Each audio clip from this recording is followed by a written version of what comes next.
You're listening to Zap Night, a video game review podcast.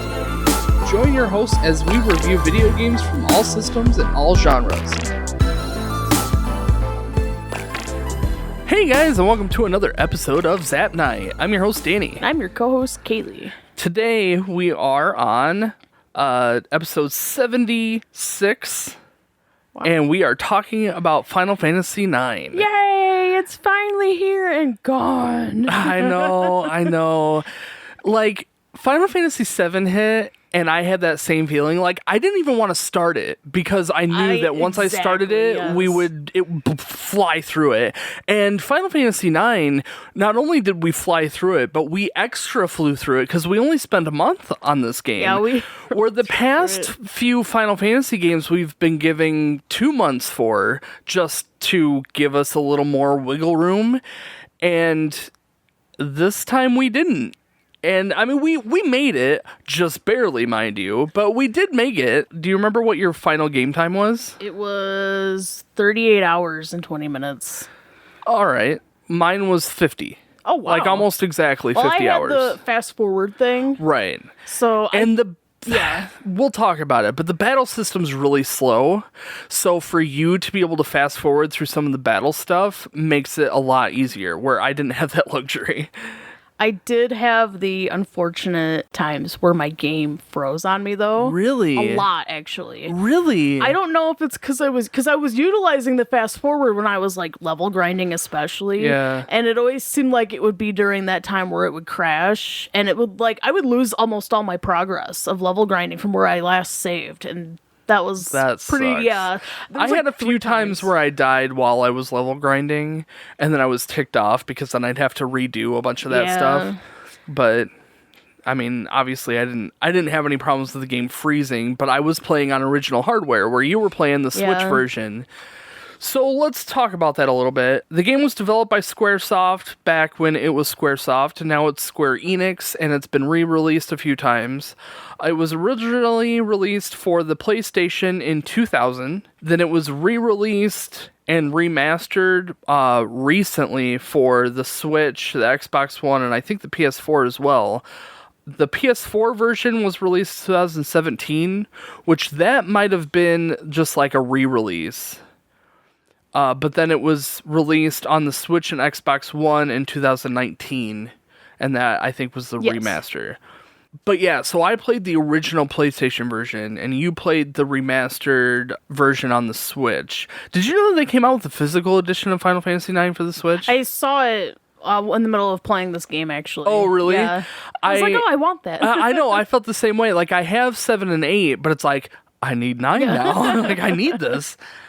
It was only in development for like 3 years or something like that. Like, they started it right after finishing Final Fantasy VIII, and they rolled straight into starting Final Fantasy IX. So I think it was like Final Fantasy VIII was released in 1998. So then, 98, 99, 2000, it was only a couple years. But you can definitely tell the difference between really all three of them. 7, 8, 9, huge, like, drastic, not just graphically, but like complexity too. The depth of the strategy behind everything. They really developed they honed their skills. Squaresoft honed their skills during this era.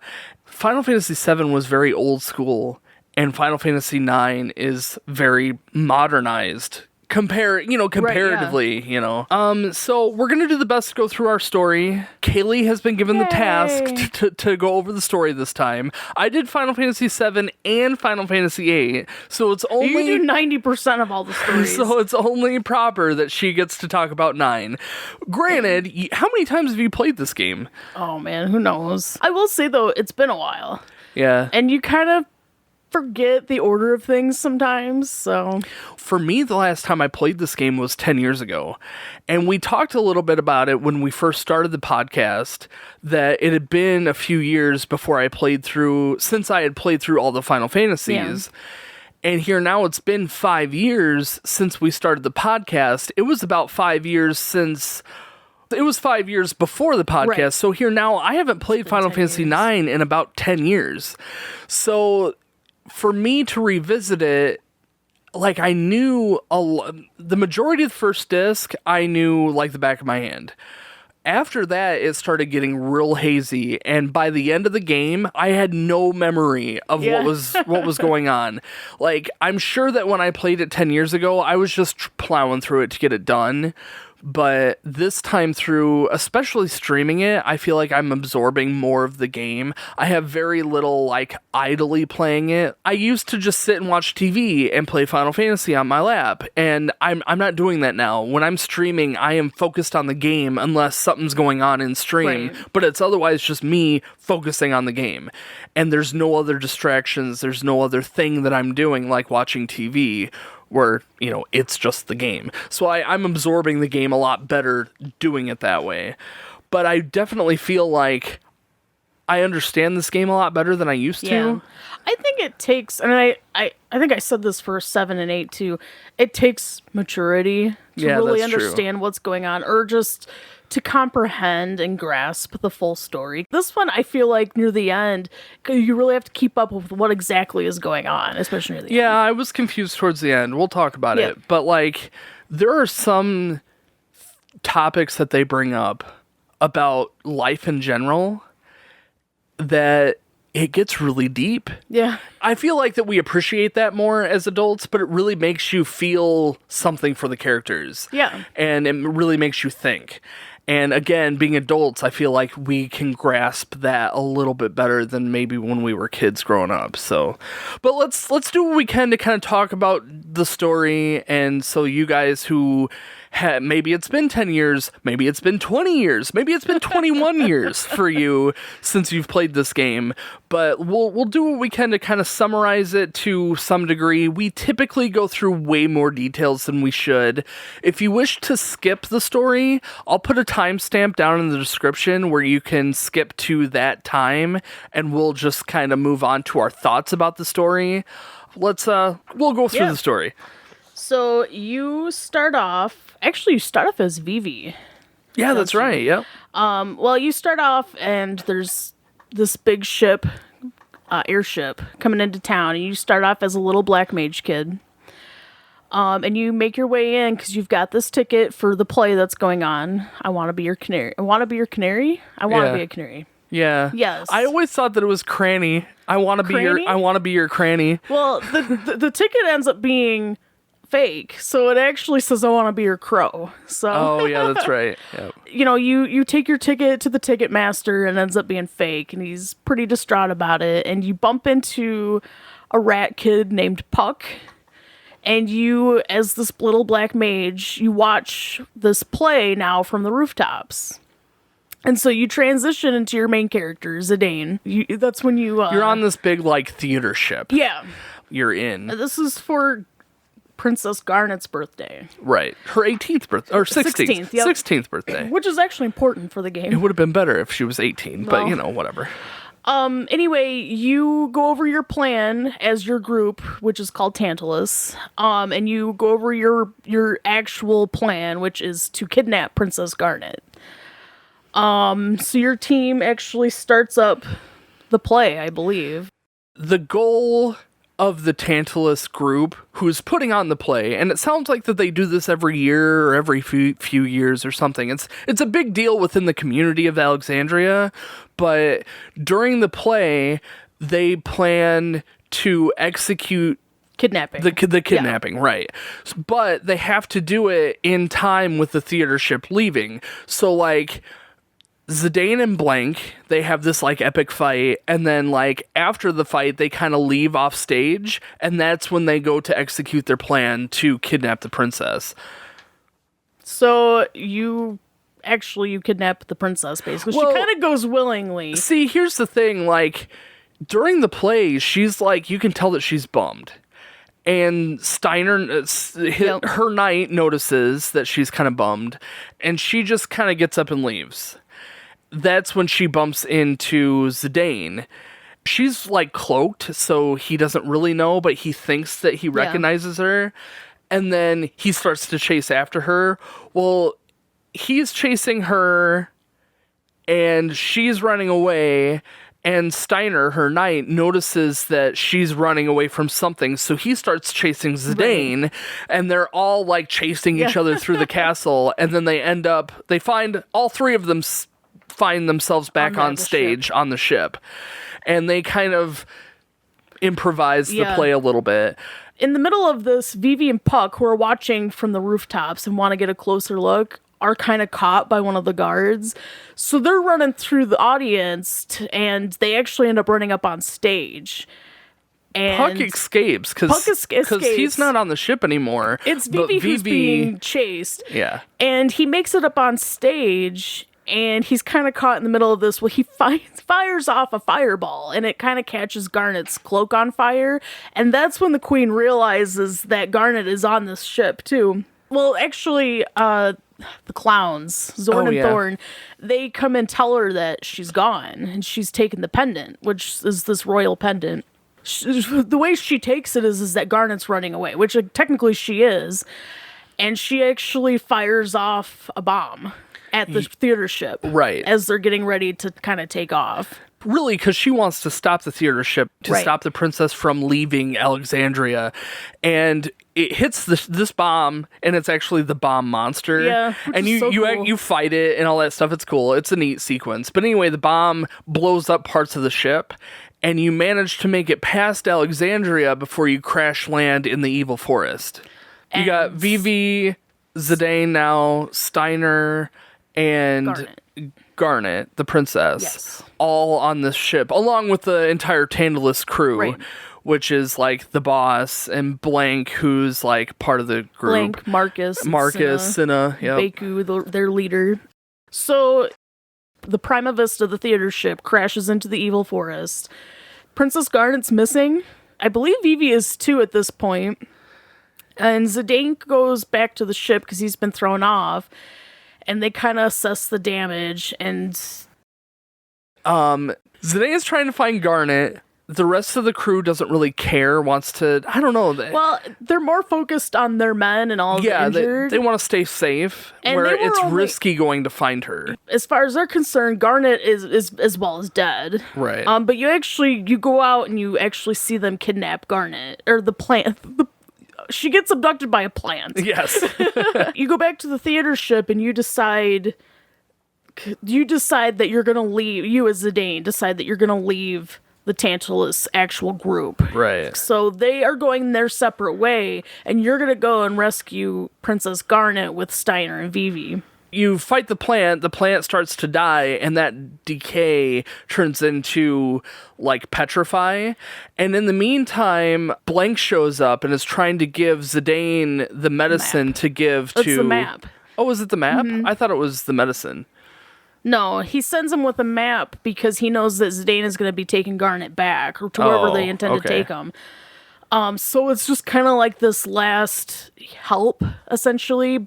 But while the forest is basically petrifying, Blank gets caught up in it. Yeah. And he is petrified, basically. He still manages to pass the map off to Zidane, and Zidane, Steiner, and Vivi and the princess manage to escape the forest, where they camp out overnight. I think that this was the point where they realized that the princess wanted to be kidnapped, and Zidane was planning on kidnapping her anyway to take her to Lindblom. And that's where she was wanting to go too. So as a group, the four of them, Vivi tags along just because. Right. But they all decide to just go to Lindblom. So all of them just kind of pack up and start heading that way using the map. Right. So they make their way through the ice cavern, and it's such a small dungeon. And the only thing that really happens is your party actually reaches a point where they all fall asleep. They get caught up in a big blizzard. They start to freeze to death. Zidane manages to kind of wake up enough to realize that it's actually this like huge black mage that's causing the blizzard. He fights the black mage who had summoned this like sea lion. Oh yeah, is it a sea lion? I just was gonna call it an ice monster. But yeah, so the black waltz. The black waltz, and he was number one. He was number He one. was number one. It's funny because he makes a point that he's the first. Right. And Zidane makes this like connection that there must be three. Because the waltz is 1, 2, 3. 1, 2, 3. Yeah, right. So in any case, he was number one. Well, after the blizzard ends because the Black Mage is defeated, Zidane goes back and kind of resuscitates the rest of the group, and then they move on to the next town. Which is where they all decide that she's Princess Garnet, but she decides with the rest of the group that she can't just go around saying that she's a princess, that she can't have people knowing She can't be using her real name, because if she's using her real name, especially if she's wanted by Alexandria to be brought back, she can't be using her real name. So she decides that she wants to be given a different name. And that's why we've been calling her Dagger this whole time. So, which this is early in the game, so through most of the game you call her Dagger. Right, yeah, exactly. I mean, I know that her name is Princess Garnet, but like, because in my game so she is Dagger, my yeah. brain is just, they call her Dagger, I call her Dagger, that's her name. But yeah, she wants Zidane's knife, and she's like, what do you call this again? Well, Steiner actually pushes Zidane, and it falls off. And she picks it up and asks what it is. And so she's like, I understand. From here on out. Which is a terrible name, by the way. I know.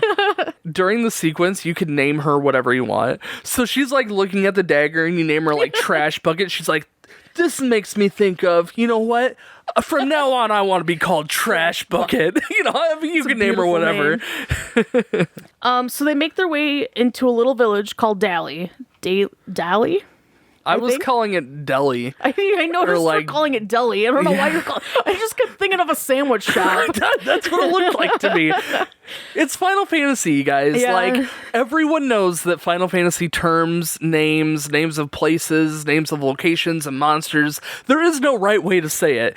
Of course, depending on who you're talking to, it might be completely wrong no matter what, but true. There is no wrong way to say these names. There's no right way to say these names either. So keep that in mind. So you arrive at this place and you actually go to the inn, secure a room, and your party splits up for a little bit, just resting and all that. And you kind of notice that for a village that is focused on farming, there's no farms. There's like this itty bitty farm. Yeah, right. And there's no adults anywhere that you can see, and your characters, they're slowly as the day goes on, you can kind of tell there's like, where's the adults? They're acting, they notice that there's a problem. They kind of go their separate ways to just explore this small little village. And in the meantime, the kids are noticing Vivi, and they're like, what's he doing out here? What's going on with this one? And then they end up kidnapping Vivi, and the rest of the team realizes that Vivi's missing. And in their hunt to find Vivi, they manage to make their way down underneath the village, where they find this big machine that is turning mist into eggs. And the eggs are hatching and becoming black mages. And they're putting black mages into barrels, and the barrels have the Alexandria logo on it. Emblem. So this makes Dagger very concerned as to what's going on in Alexandria. Well, not only Dagger, but Vivi. Vivi is completely... Well, they had to rescue Vivi a little bit. He was locked in a cage or whatever. But Vivi is like just distraught because he has no idea what's going on. Why there's these other black mages. Instead of getting caught by the group, by the people running the machines, the adults, they get themselves boxed in the boxing machine, and they get stored and put on a like chocobo carriage where they're taken outside of the thing where they break out. And when they break out, they meet up with Steiner, who this whole time has been trying to find a way to take the princess back to Alexandria. Well, the group disagrees with going back to Alexandria, so they get on board the airship. They manage to try to turn around to go to Lindblum instead. Now, the crew on the airship that's flying is all black mages, and the black mages are unresponsive to any sort of anything. So Zidane just kind of knocks them out of the way and starts steering the thing anyway. Over. And that's when you come across another black mage. Where was Black Mage 2? The first one's in the ice cavern. Where's the second one at? it really isn't even important to the story. No, honestly. it's not. It's not at all. I mean, basically, the black mages these black waltzes are showing up as ultimate beings, and they're trying to take the princess back. And so the first one is just kind of whatever. The second one, which honestly was the weakest one in my opinion. It was. But then while you're on this airship full of manned by regular black mages, you're actually confronted by the third and final Black Waltz, which is a little more powerful. He looks a little bit cooler, and he's all zappy. Yeah, he's pretty cool. Actually, there's a lot of big cutscenes in this during this section, and they're all fantastic. And this whole time, Vivi is having this like existential crisis. Yeah, like the black mages that are manning the airship are unresponsive whatsoever. Well, they were just producing them in the production underground in Dali. So to find these black mages who are functioning, he's trying to communicate with them, and they're not responding at all. To him. Right. So while your characters are turning around the ship to go towards Lindblom, this Black Waltz, who his main goal is to just capture Garnet and the pendant at all costs. Like, kill everyone, save the princess, or bring the princess back. Kill everyone, bring the princess back. Those are his orders. He gets aboard, and you fight him on the airship. He falls off and becomes like corrupted. Yeah, well, he's been banged up quite a bit. Yeah, right. And then he starts to malfunction where it's more of a kill, and he steals another airship, which is Zorn and Thorn's airship. Yeah, because they're following you, and apparently. chases the current airship towards Lindblom, and for whatever reason, Lindblom starts to close their gate. The party's airship barely squeezes by, and the Black Mage airship, like, blows up in the gate. It destroys the gate, too. And the party manages to make it to Lindblom, where the princess is going to meet with Sid. The Regent Sid of Lindblom. Dagger knows the man who greets you, because it's the Minister Artania. Is that her uncle? That's how she refers to him. I don't know if he actually was. Oh, okay. Because she kind of refers to Sid as her uncle too. Yeah, that's true. Yeah. But she meets Artania, and he recognized her, especially because of the pendant, because it's the Alexandria pendant. Yeah, but I mean, also. Yeah. So they go in, and they go to talk to the Regent as the party, and he kind of comes out from behind his throne, and he's an Oglop. Which is like a roach. Kinda. I always thought they looked like ladybugs. Yeah, they do, but the way that they talk about them as being this like resilient bug, kind of makes me feel like that they're more like a roach. I feel like I agree with you. You're probably right. It just, to me, a roach is so much grosser. Yeah. Well, there's a lot of people in this world that find oglobs disgusting. Right. So that's kind of where I was coming with it too. Zidane goes into town because he can't stand the castle food. And he goes into a bar where he meets an old friend of his, and that's where you meet Freya. She's a Burmesian dragoon, and the Burmesians are actually a rat race, so she kind of looks like a rat, I guess. She's actually really cool. I like Freya's design. Yeah. And they kind of, I don't know if they decide then and there, but they discuss about partaking in the Festival of the Hunt, which... Yeah, Zidane wasn't going to, but he ended up doing it anyway, and Vivi's in the Festival of the Hunt too. He actually invites a girl out on an airship in this bar, right. But he finds himself back at the castle, and he's looking for Dagger, and he goes to talk to her and just about what's going on and stuff, and accidentally talks about when they're going on their airship ride. He's like, yeah, so how about that airship ride? And she's like, that must have been for another date. And he's like, oh. Well, he promises her, though, that if he wins the Festival of the Hunt, that he will take her out on a date. So they actually go through, you get to partake in the Festival of the Hunt, which I think is awesome. I thought that was kind of I mean, it's not the best thing in the world, but I thought it was interesting. It's a fun mini game. I mean, it really is. Your goal is to fight as many monsters as possible, and you get points for every monster that you fight. I lost by 1 point. Aww. Like, I can't remember what the numbers were, but I think like I think Freya won with 76 and I lost at 75. And I'm like, I was this close to like fighting more. I fought all the monsters because I had the speed up thing. Yeah. It didn't affect my timer.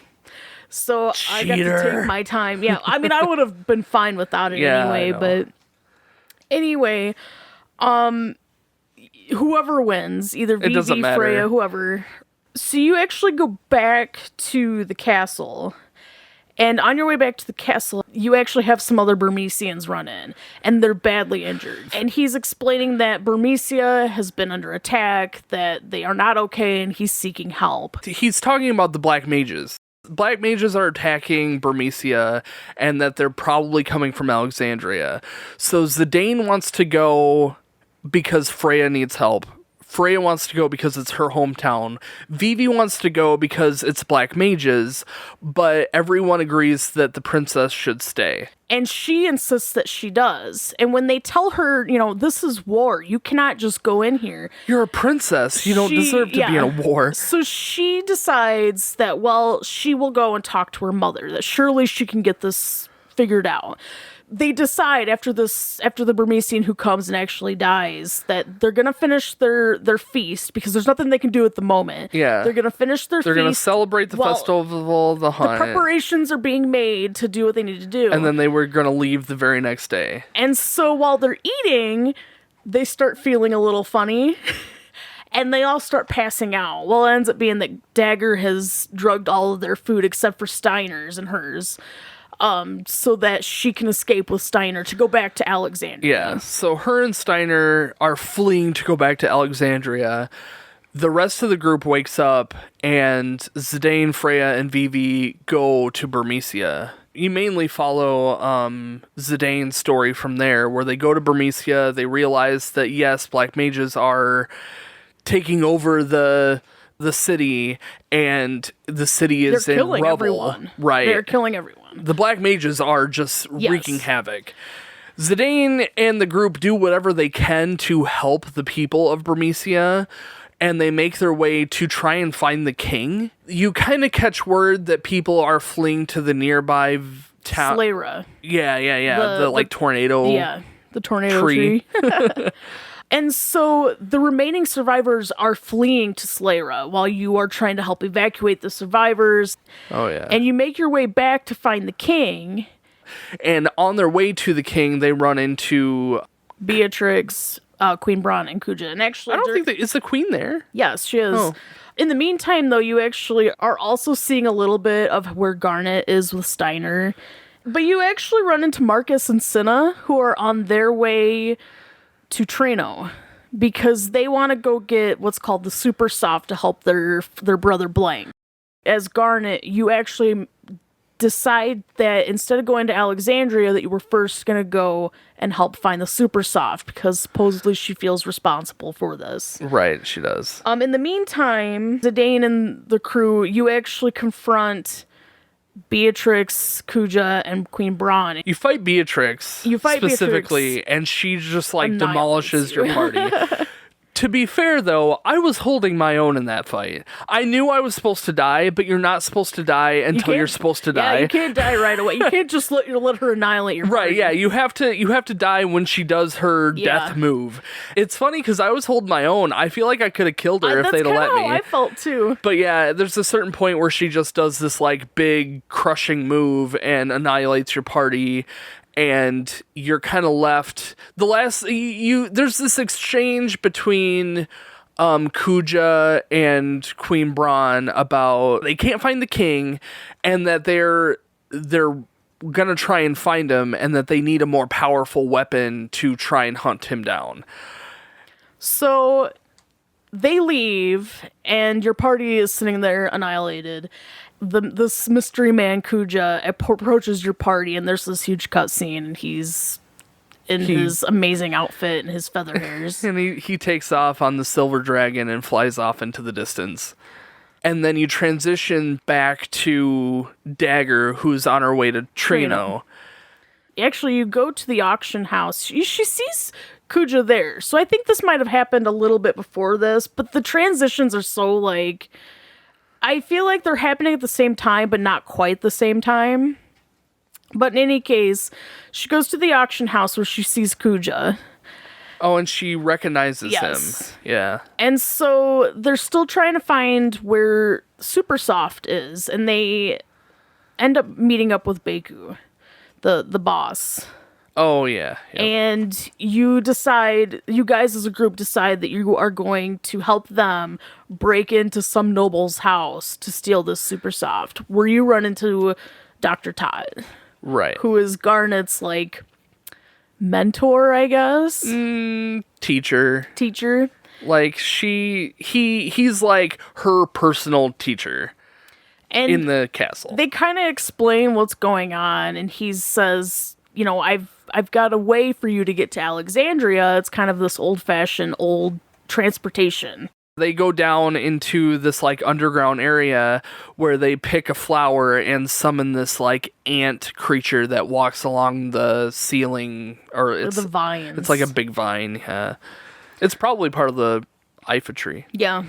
Anyway, So, your party as Dagger, Steiner, and Marcus. at this point. Yeah. You take the Gargant to Alexandria, where there is also another platform. And I think even Dagger says that she has never seen this place before. Yeah. It's like underneath the castle. Yeah. And as they go in, they're actually captured. That's kind of the last you hear about it for a little bit. So then you transfer back to your party. Your party with Zidane. Zidane, yeah. And they decide that they're going to go to Slayra to try and help or see where the king is. So you climb up this tree. I don't know how they got in. I don't know if it's just because Freya was a Burmesian or what. Because there's a sandstorm around Slayra. And your party gets in and climbs the trunk all the way up to where the town is. And the town is peaceful at the moment. Or the Slayerans are like slow, you know, and just... And they're very like, and this is our magical forest, and the waters are pumped up from the wind and the magic, and it's beautiful, and we worship the tornado that surrounds us, and these winds protect us. Very ethereal, you know. You go in to see the king. And the king kind of shows Freya about the crystal. Freya decides to be part of this like ritual of charging the crystal and charging the sandstorm to protect themselves. And I think that I'm sure that Freya is talking to the king about, you know, how Alexandria is coming, you know, they need to protect themselves. So that's why they're trying to strengthen the... You watch this dance being performed with the Slayerans, and they ask Freya to partake in this. Mm-hmm. And at the end of their dance, the strings on this harp, which is where the crystal is mounted, breaks. And they're like, oh, this is a terrible omen. And so your party goes out. I think they hear that something's not right at the bottom. So they go down to the bottom, and halfway through, they start running into Alexandrian soldiers. And so as they're fighting, they're starting to think this might be a trap. So they head back to the town, to the top of the tree, where the black mages are teleporting into the town and wreaking havoc yet again. So it ends up... Beatrix is up there, too. It ends up being that she takes the jewel that is on this Beatrix harp, steals the jewel. and the sandstorm disappears. Right. Which means that the rest of... that they can start really attacking Slayra. So the goal then becomes flee. Get everyone out of there as quickly as possible. Yes. And while they're trying to escape, does the king die? No. No? Your party actually goes back up and is like escorting people out of the town. I remember that. And you can actually, your townspeople can actually die. Did you manage to save any of your people? I must have saved them all because I never noticed any of them die. They can actually die. And you get like a certain item, I think, for saving. Oh, yeah, I think I got like an elixir, which must have meant that I did okay. Yeah. So you actually confront Beatrix again. She annihilates you again. but you watch her escape through a black mage, because they're like in these little bubbles. Yeah, these black mages like transform into a bubble, and then Beatrix like jumped into the bubble, and then they like teleported. Yeah, so they kind of take that same lead, and Zidane's like, I'm going Beatrix where they're going. So they board these bubbles, because everyone's retreating. They finally got what they wanted. So the black mages are done. They're leaving. So they feel like it's comfortable to leave. Because all they really wanted was that crystal. Yeah. So your party is actually teleported onto the Red Rose, which is Queen Braun's sea ship. Yeah. Is it a sea ship at this point? And I don't think so. I think the Red Rose is an airship. Maybe it is. I'm pretty sure the Red Rose is an airship. So in any case, they're on the ship, and they kind of overhear Queen Braun say all she wants is Garnet's pendant. They don't. At this point, she doesn't even care if Garnet comes back alive or dead. They overhear that they're doing something to Garnet, that they have Garnet. They've extracted an Eidolon, which is one of the main summons from Garnet already, Dagger, and she actually summons Osmos. No, I think it's Odin. And it attacks Slayra and destroys the trunk of this tree. Yeah, like literally decimates the entirety of the tree.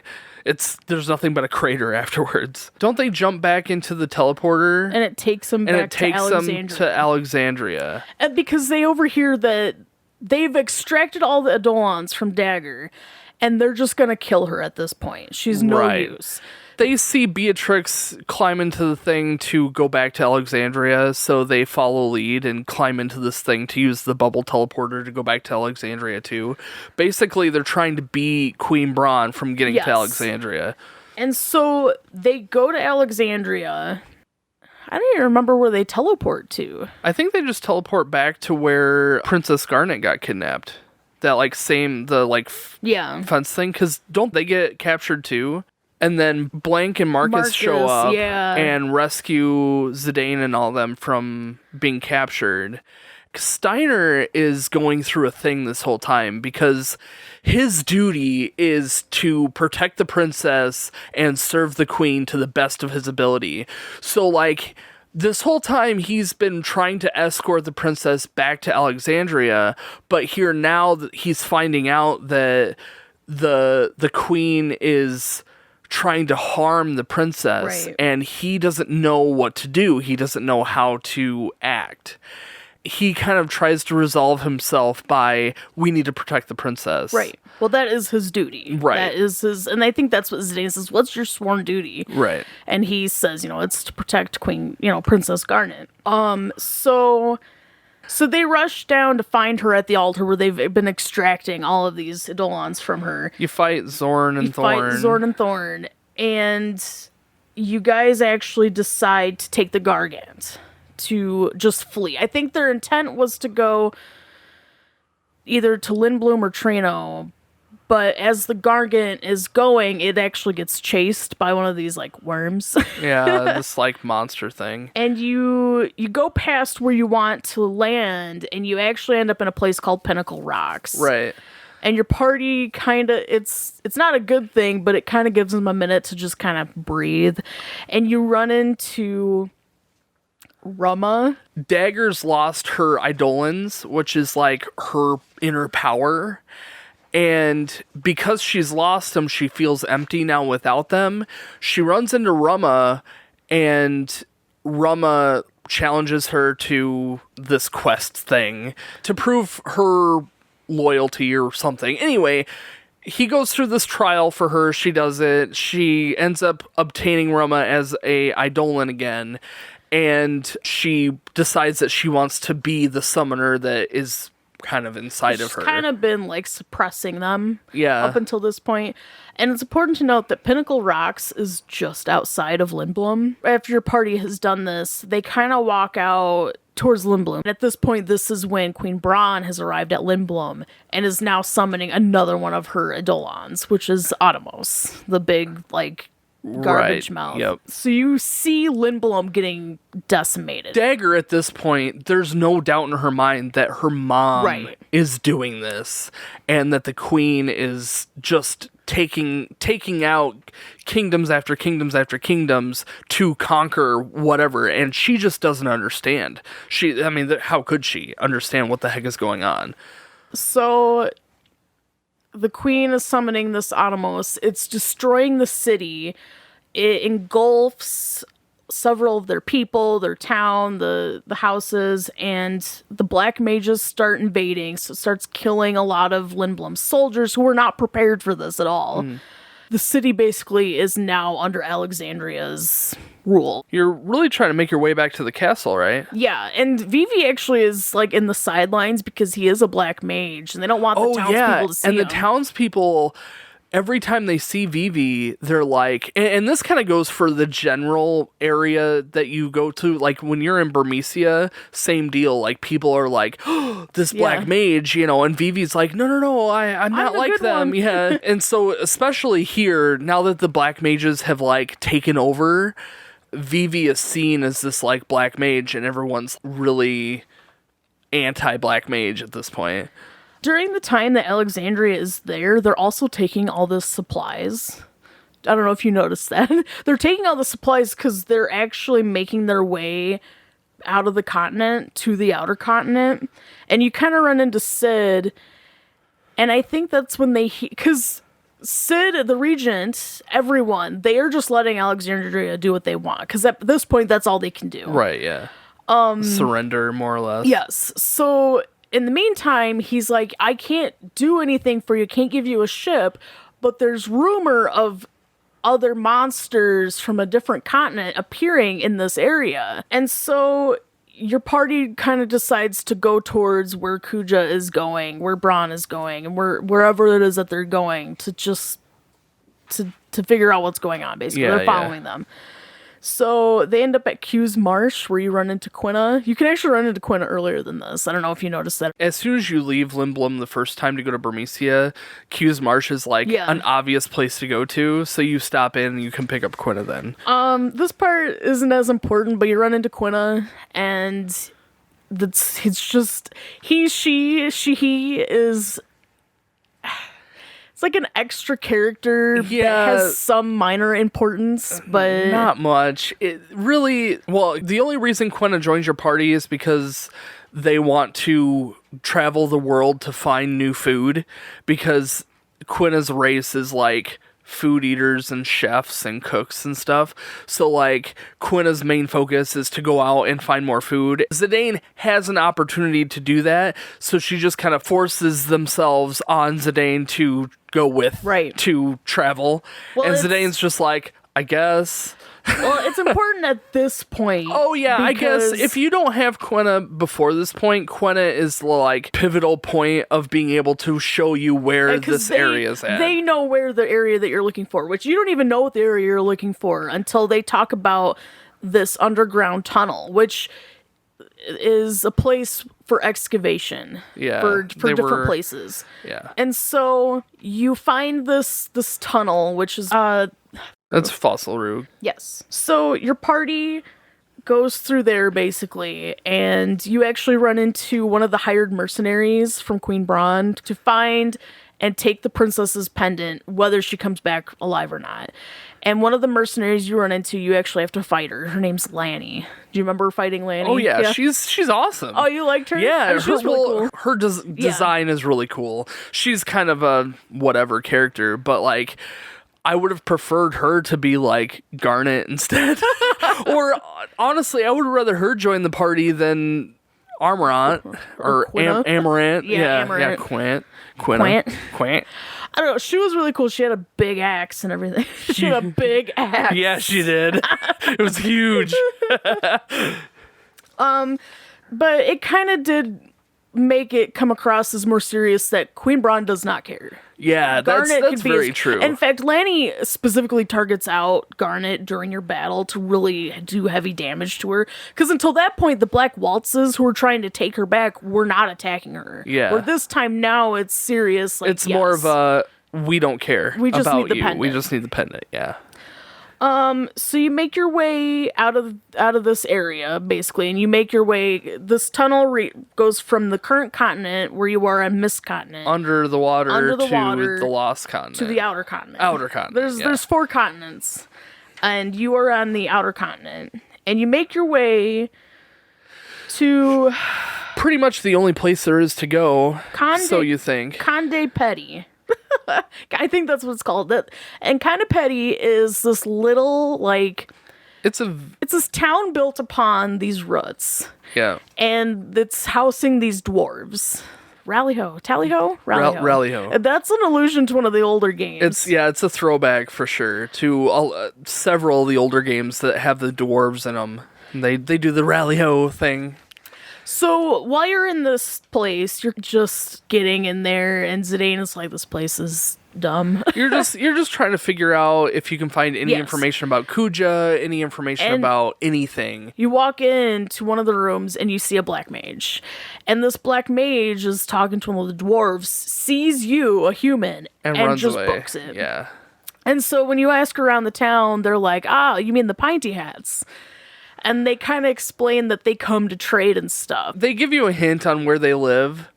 Yeah. And that you have to follow. It's so deep in the woods that even the owls don't go, which is to give you a hint on how to get to the forest. But in any case, you make your way to the forest to try and figure out where these black mages are coming from, what they're doing, if trying to find any hints of Kuja or Queen Braun in any way.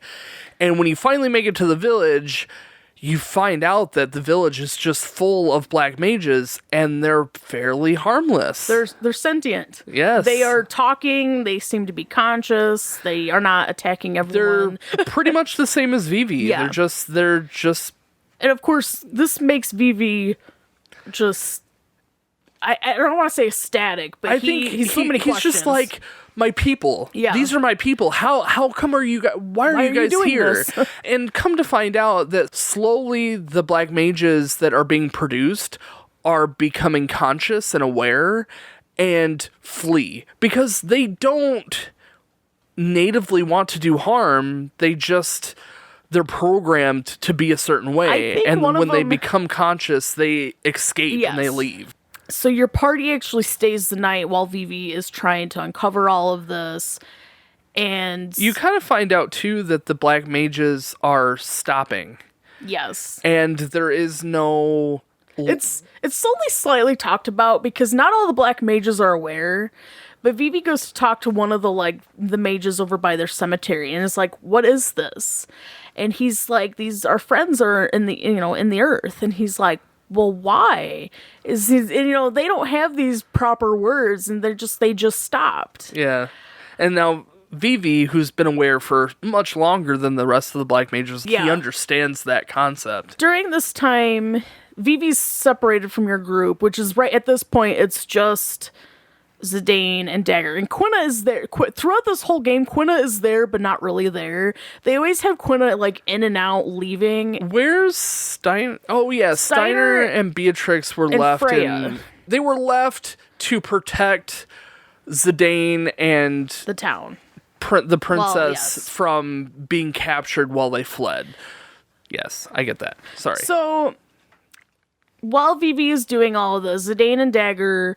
You kind of get this moment and a little bit of backstory from Zidane where he explains... He's telling it like a story, but basically he's telling the story of himself where because Vivi's trying to find himself, he's saying, sometimes we have to find ourselves. And he goes, I'm going to tell you about a man who tried finding his birthplace, but couldn't find that place. And so he found himself back to where this man had taken him. Where he was raised, yeah. And, you're just looking for a place to call home, which is kind of the theme a bit of the whole whole game, really, yeah. And so you get a little backstory of Zidane, who has no idea where he's from or who his parents are. And the only clue he has is a blue light. So they wake up the next day and decide to continue on, whether Vivi's, thinking that Vivi's going to stay. And he comes out to join your party and is like, I've decided to go with you. I need more answers. So your party makes it back to Conde Petty. And I think at this point you get a clue that Kuja is on his way on the other side of the continent. Yeah. So one of the black mages says that Kuja's on the other side of the continent, and the only way to get through there is to talk to the dwarves. And when you get back to that town, the dwarves are like, yeah, no, you can't go through this door unless you've gone through the ceremony. The ceremony. And they're like, well, what's the ceremony? And they're like, well, when two people become united, then you have the ceremony and you go on to the sanctuary. And they're like, okay, well, let's just do it. Yeah. And so Zidane and Dagger decide to go through with the ceremony, and they just go on and they get married. Essentially, that's they use a lot of the wording that, you know, you would use when you're getting married, you know, and so Zidane and Dagger get married, and they move on to be able to go to the sanctuary. Quina and Vivi, who was also in your party, they're like, should we get married too? I think you have the option if you wanted to. It's just a bit of like comedic relief at that point, because they kind of have that throughout the game. Just the silly stuff. So yeah, you have the option of getting. Did you? I always do. I do too. And at the end of the ceremony, Quina goes, "I so happy," and Vivi's like, Me too. Yeah, it's cute. It's cute. So in any case, they make their way past the town, where they start seeing hints of Aiko. Yeah. You hear about the thief, right? Yes. Yeah. They notice that there's a thief stealing things. As they're leaving the village, this thief gets almost caught and is fleeing out, and it's this little girl, and she's running off into the next area. You follow her, and she's caught on a branch, and you start to talk to her, and she's stealing for food or whatever. How does she convince the team to follow her to her place? I want to say that it was... They have a battle, I think, and she's able to use an Eidolon. Because I think they're escorting Ikko out at this point, and she's like super enamored with Zidane. Yeah, right. And so they end up in this battle, and she uses summoning magic. It's forced, you have to do this. She just does it. Yeah. And so they talk about it, it's like, you know, that was summoning magic. Can you do that? And she's like, well, everyone at my village can. So then their goal becomes to go with her to the village. She offers to make them dinner. Yeah. And yeah, she is infatuated with Zidane. She offers to make the group dinner, so they all go to her village. And that's when they start realizing there's no one else in the village. Well, you kind of see the Ifa tree as you go by, too. And you kind of learn that from Ikko. She's like, it's sealed. You can't go in there. Yeah. But yes. I think she says at one point, yeah, that's the way to the Ifa tree, but it's sealed. You can't go there or whatever. So yeah, you go back to the village where she makes dinner. And your party kind of takes a break and separates again. And yeah, Dagger is... like, this place is awfully familiar, right. And there's something, you know, something's not right with her. She's just kind of not sitting right. And Vivi's still in a daze of... At this point, he already realizes that he's been mass-produced to some degree, but he also now is dealing with this, like... I could stop at any minute. Like, there is no... existential crisis. Right, yeah. Like, this poor 10-year-old kid is going through some deep crap. Right. Like, this poor guy. But Zidane kind of just offers this advice of just live every day, you know, to the best you can. Just keep moving forward. Just do your thing. This is kind of where Ikko, too, is like... Zidane is the one for me. Like, I need to have Zidane as my husband, no matter what the cost. She ends up cooking dinner. While Ikko's making dinner, she tells one of the Mughals to let them see the Eidolon wall. Yeah. And so Dagger goes in there and is looking at all of them and is like, these are Eidolons. Like, I know this. In fact, she even talks about, like, this is so familiar to me. Everyone except Zidane is in this, like... self-reflecting, and he's just kind of oblivious until this point. Yeah, he totally is. Your party goes back and has dinner, and they talk to Ikko about taking them to the Ifa tree, and can you undo the seal? And she explains that the seal is where, so when there's a summoning and it fails, the ritual that they do is they seal that summon there. And when that summon has failed, that's the seal that is in that, preventing them getting into the Ifa tree. So after dinner, she takes them to the Ifa tree and they actually go inside. And I mean, long story. Well, they get to the Ifa tree and they find that it's completely covered in mist.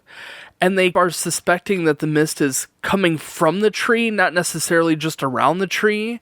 So in inspecting this mist production, they make their way into the tree and down deep into the roots of the tree, where they're following this like green light that's emitting from the bottom, and they're trying to find Kuja, really, because they suspect that that's where Kuja has been making these weapons of war. You run into what's called soul cages, that big tree you fight, and the roots, he explains that there's souls being filtered down there, and the mist is the byproduct of that. And the mist travels through the roots, which is why the roots are in the mist continent, where that's where all the mist is. There's not as much mist where it's being produced on the surface. Right. So you end up fighting Soul Cage. By defeating Soul Cage, it stops the production of mist. The Mughals come and tell Ikko something has been stolen. The gem of her town, yeah. Which is the other crystal that really the queen is after. So you rush back, but Ikko is actually taken hostage by Lanny again. And she takes her to the Eidolon Wall. Your party runs up there and it's like, you have to give her back. You know, we need everything back. And she's like, you need to hand over the pendant now. And this, this brat I won't kill this brat or whatever. But in the middle of all this going on, you're actually interrupted by the scarlet-haired man. The flaming Armorant. He's also referred to as the salamander, but he has a big salamander tattoo on his arm, and I never knew that in the original because it's so pixelated. Yeah, it is pretty bad. But she's stopped by this large, blue-skinned, red-haired man, and he wants to confront Zidane, and, he kind of tells Lonnie, you need to go, just give it back, and she's like, we're in this together, we're mercenaries. So you actually have this showdown one-on-one. Zidane and this flaming haired guy. I don't know, this part's so stupid to me. It's so dumb. The Armorant's whole thing is so dumb. You fight him, he loses, he's like, okay, kill me. And Zidane's like, no, I mean, isn't it enough that you've lost? Just go on and live your life. And he's like, I can't. I have to, I have to come with you. I have to follow you. Which never happens with rivals, by the way. If I beat up someone or if I get beaten up, I am not following them for the rest of their travel. So he ends up just, joining your party to see what makes Zidane so strong. And you kind of learn more later. Yeah, a little bit, but it doesn't matter. Did you ever notice the wanted posters in Trano? Yeah. Oh, did you? I don't remember seeing them in my past game throughs. I saw them. In any case, he joins your party, and there's this moment, I guess, when things calm down, where Zidane's looking for Garnet, Dagger, whoever you want to call her. He finds her down on a boat. He joins the boat. He hears her singing. Yeah. And so they're on this boat, and they're kind of having this, I don't know, moment. Just a sweet moment. And that he wants to protect her and help her with whatever, whatever's going on. And they're on this boat in this, little, dinghy boat. It's more there's this, I don't want to say it's a cove, but it's this little spot where the boats are, and it kind of drifts out. And as they're drifting out, Dagger all of a sudden is like, something seems familiar. And she mentions how it looks like the sun makes it look like the sky or it's on fire. It's on fire. Yeah. And she starts having these flashbacks from her memory of this place beyond. Yeah, this big eyeball eye in the sky. Yep. And she ends up passing out. And when she wakes up, she explains, I've been here. This is where I was before I arrived at Alexandria. And she's like, I never really thought about it before.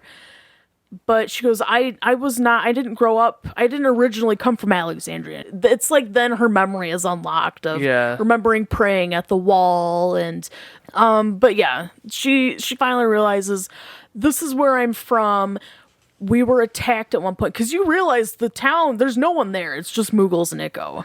I mean, it makes sense the whole time simply because you know that Dagger can use summon magic. Right. Echo can use summon magic. The town is the, city of the summoners. Like, the Eidolon Wall. Like, it all makes sense from, like, an outside perspective, but this is the point where she, like, concludes, I am not, an Alexandrian. I was born here. And something happened to this town. At this point, they decide to go back to the Ifa tree. That's when Kuja arrives at the Ifa tree. He goes to the Ifa tree for, like, a first-person view of it, I guess. That's what he's, something like that, to the effect of where he gets, like, the most vantage point of what's about to happen. And your party actually climbs up there and confronts him and is like, why are you doing this? And why are you here? And who are you? And why have you, Dagger's like, why have you done this to my mother? You get this flash to Queen Braun, who has also approached the Ifa tree from her boat. And Queen Braun has decided that she no longer needs Kuja. She really had just been using him for his power. And now that Queen Braun has these powers to summon Eidolons, she doesn't care anymore about Kuja. So Queen Braun is there to, and I believe Kuja has kind of devised this to attack the Ifa tree. Yeah. And Queen Braun summons Bahamut, which is an amazing scene. And she attempts to kill Kuja, and he takes off. Well, the eyeball in the sky appears again. And shoots Bahamut. It takes over Bahamut. Yeah. It pretty much reverses whatever it is. So now, for whatever reason, Kuja has control of Bahamut and starts attacking the queen. It decimates her fleet, the ship, you see it being destroyed. And Garnet, in the meantime, is trying to stop this. Your party's climbing down. It's this big, dramatic running event. After they watch this all unfold, I think they're washed ashore too. I think that they just make their way to shore to see find the survivors. They find her escape pod, and Queen Braun is on the shore, and she's dying. Your party takes Queen Braun, uses her escape pod, and goes back to Alexandria, where she's died. So now that the queen is dead, Garnet needs to crowned queen. Right. There's a little bit of a time gap where they're all back in Alexandria. They're waiting for the crowning of Princess Garnet. And, everyone's kind of doing their own thing now. Steiner and Beatrix is helping Garnet get ready for this, ceremony. Zidane is getting drunk because he's upset that after all these things that he's gone through with Dagger, ultimately she's still the princess and he never really could have been with her to begin with. So why is he feeling this way? He needs to just get over himself. The funny thing is, on the reverse side, Princess Garnet, she's very confused why he hasn't reached out to her. So you're in control, I believe, of Vivi, and he goes in and is like, I want to go see Garnet or Dagger. Oh, yeah. And he's in there getting drunk, and, the Tantalus crew come in too. And they're like, you can't just be moping around, go talk to her, go say something to her. And so Zidane gets up and is like, well, I'll go, but I don't even know what to say, but we'll go visit. And they go into the castle, and they run into Echo, who's being thrown out by Steiner, and they go to talk to Garnet, and Steiner's like, I can make it happen, but just very briefly. And Garnet comes out and it says hello, and they see her all dressed up in her gown and stuff, and then she's like, well, bye. Yeah, she's busy. And Zidane really doesn't have a chance to say anything. He doesn't really know what to say. Yeah. And so he kind of decides that he's actually going to go partake in this card tournament in Trino. Oh, right. And so while Garnet is pretty much getting ready for her ceremony, they make their way over to Trino for this card game. And that's where, during the card game, they run into Sid. Yeah, because he's partaking in this. He's the champion. But, like, under someone else's name. Yeah, it's silly. So you run into Sid. They talk about his ship, that he had ridden over there, but because his mind is of an oglop, that it's very difficult. Right. Okay, so the problem is that the ships all run off of mist, but because there's no mist, due to the Ifa tree being... It's ceasing its production now. So there's no way to really get around. And Sid had been known to make an airship that ran without mist, but it's been recently stolen by his wife, Hilda. Yeah.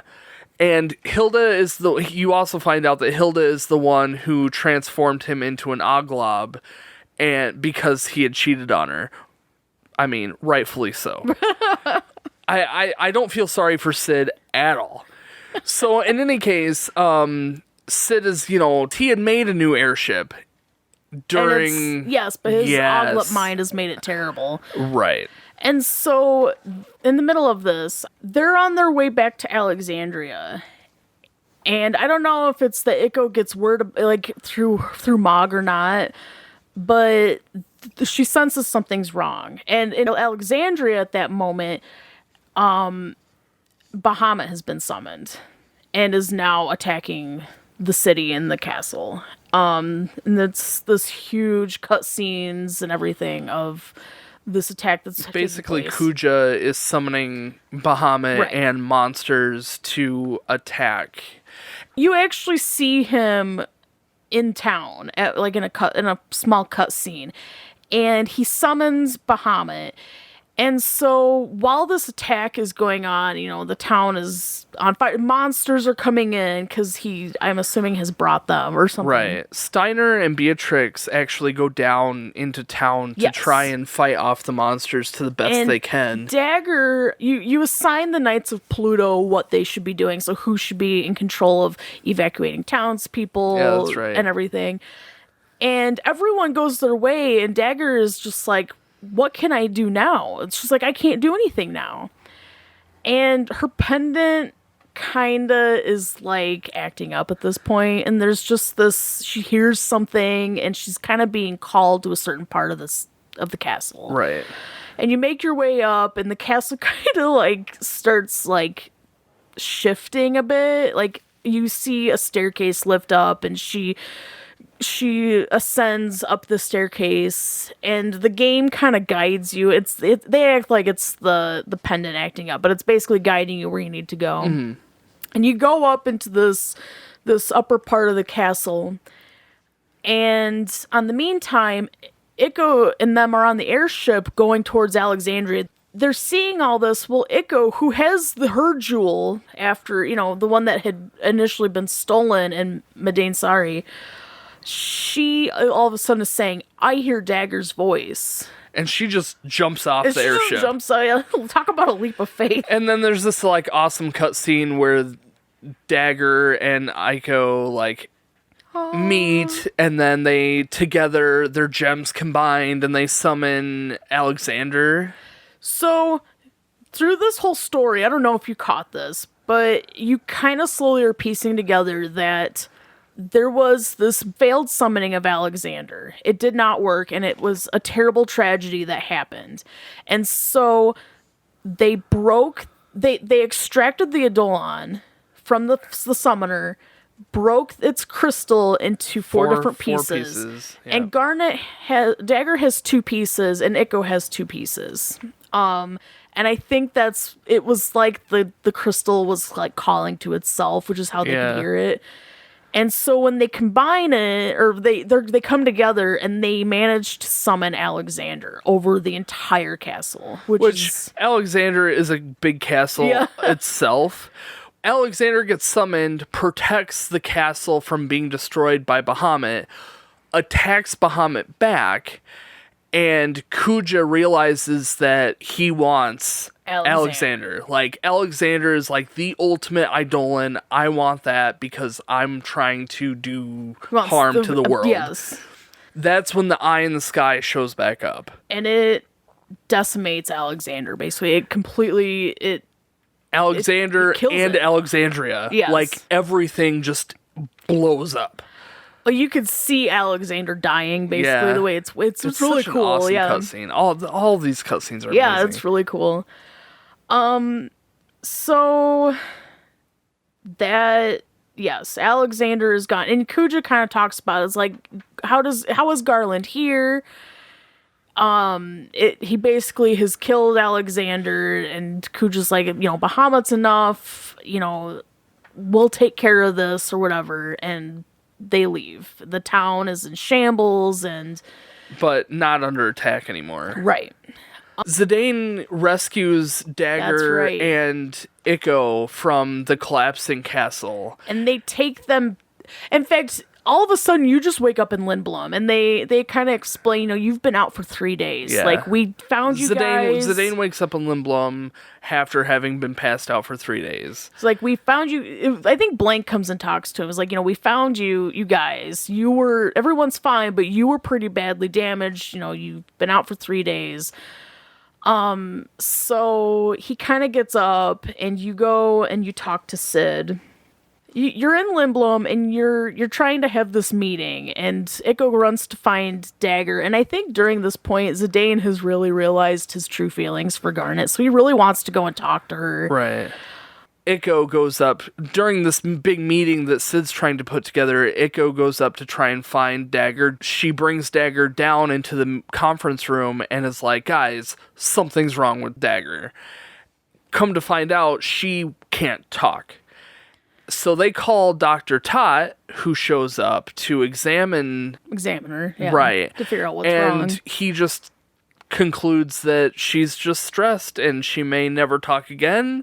She may start talking in a couple years. I mean, understandably so. Right, a yeah. lot has happened. And I think that was his point too, is that she's just distraught, yeah. She has witnessed, the death of her mother, the death of her kingdom, the death of her people. It's just going to take time for that to heal. So their meeting has been cut short because of this, by the way. You actually get to a point where, while Dr. Tot is there, Sid is like, I can't make a ship with my Oglop mind. So they go and try and find a potion. Like, Dr. Tot pulls out some books, and he's like, I found something, but it's kind of written like it's satire. He's like, but we'll try it. So you go into town, which is remodeling now. Right, and it uses like old time potions that they don't use anymore. So Zidane's goal is to find these like old potions. It's really just a fetch quest. Yeah. You go find these potions to try and help Sid become human again. You find the potions, you take them back to Sid, he turns into a frog. Zidane's point is he needs to get out where Kuja is headed. Yeah, we need an airship Yes. to be able to follow Kuja and to get revenge, to capture Kuja and make him answer for all the terrible things that he's done. But because Sid is not human, it kind of makes it hard. So they decide to take a ship via sea. They take Queen Bronze's sea ship. I don't remember what it's called. But they take that to the outer continent. You go to the Black Mage Village because I believe there's word that Kuja has taken. Sid sees Kuja leaving with his ship that Hilda had taken. Right. And there's word that the Black Mages on that ship were talking. And so they decide to go to the Black Mage Village. So when you get to there, everyone but like 3 mages is gone. The guy who is in the cemetery, and then the 2 black mages that are taking care of the chocobo egg. Now, they all decided to follow Kuja because Kuja promised that he could extend their life. And because all of the black mages at this point have learned about the stopping and don't want to stop themselves, blindly start following Kuja. And that's where you learn that they're in the desert, right? Yeah. You end up finding Kuja's desert palace, and you end up getting sucked in to a trap. This took me forever to figure out. I know. They don't really explain it very well. They don't explain it at all. They just kind of let you figure it out. When I was looking for this, I knew that this is where I was supposed to go because I knew that the palace was under the sand. But I went to one of the sand traps, and I fought one of those ant lion guys. And I killed him, and then, like, nothing happened. So then I went back into the same sand pit again and fought that ant guy again. And I'm like, what the heck? I went back into the sand pit a third time. Still didn't. So then I'm like, okay, maybe I'm just going into the wrong pit. So then I went to a different pit, fought the sand lion again. And I'm like, I have no idea. So then by the third time that I found another pit, that's when I dropped down in. And I'm like, oh my gosh. So your team falls into this trap, basically. And you kind of come to, and Zidane is in, like, this cell with Sid. And this is kind of when you realize how sinister Kuja really is. Because he kind of foresaw them coming. Well, he leaked bits and pieces all along the way. He's leaking bits and pieces to make Zidane follow him and go exactly where he wants Zidane to be. And this is like... And really, Kuja even talks about how this is all part of the play, you know? This is all part of his orchestrated play. Anyway, Zidane, this is like the pinnacle part of this is because Kuja left all these clues to trap Zidane and all of his friends inside his own castle. So he's got them all kind of separated out. I don't think he planned on Sid being there, obviously, with the way things panned out. He kind of is like, I want you to understand the situation you're in. The floor kind of opens up a little bit, and there's, like, lava underneath, which that must have taken a lot of money. But he explains, you know, I can do this to all the rooms that your friends are in, and I need you to go run me an errand. He's like, you know, you guys are stupid enough not to use magic. I need you to go to this place and fetch me something.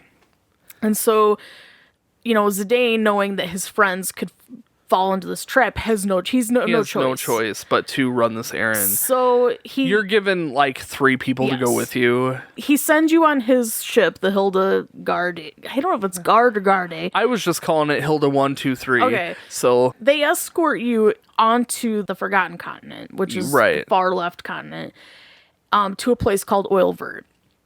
And in there, you cannot use magic at all. Well, I mean, I think you can, but in any case, you can't use magic. No. I used Quina, and you can't even use blue magic. Sorry. It didn't matter. Quina was pretty strong, so it didn't bother me. You're supposed to find this, it's called the Glug Stone.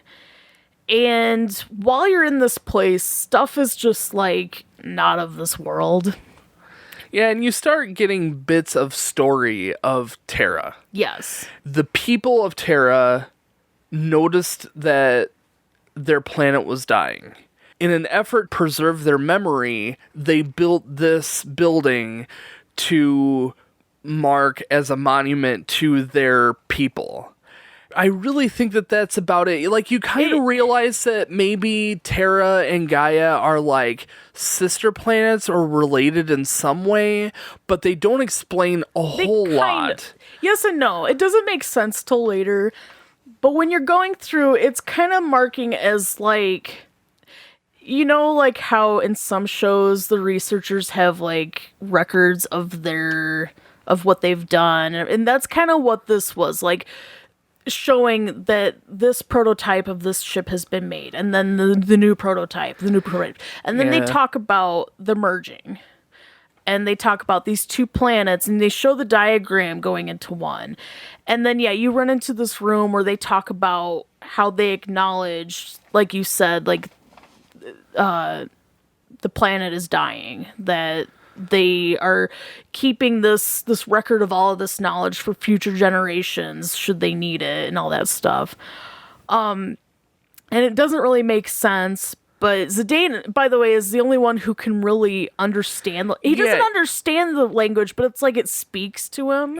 So your team manages to find the stone. You fight this big, like, ship, which is, makes no sense. I think the only thing that you get out of it, the only thing that you get out of that whole, like, airship concept was that they were building airships to be more and more advanced, and that some of them failed, some of them didn't, and the final iteration is the Invincible, and that's kind of where you first see the name of the Invincible. That comes into play later, but otherwise there's no reason. And then, like, you find the stone and then randomly start fighting an airship. I'm assuming it's like a prototype. A prototype of, like, maybe an intelligent airship, a battle air. I think it's called, like, cool. Battle something or other.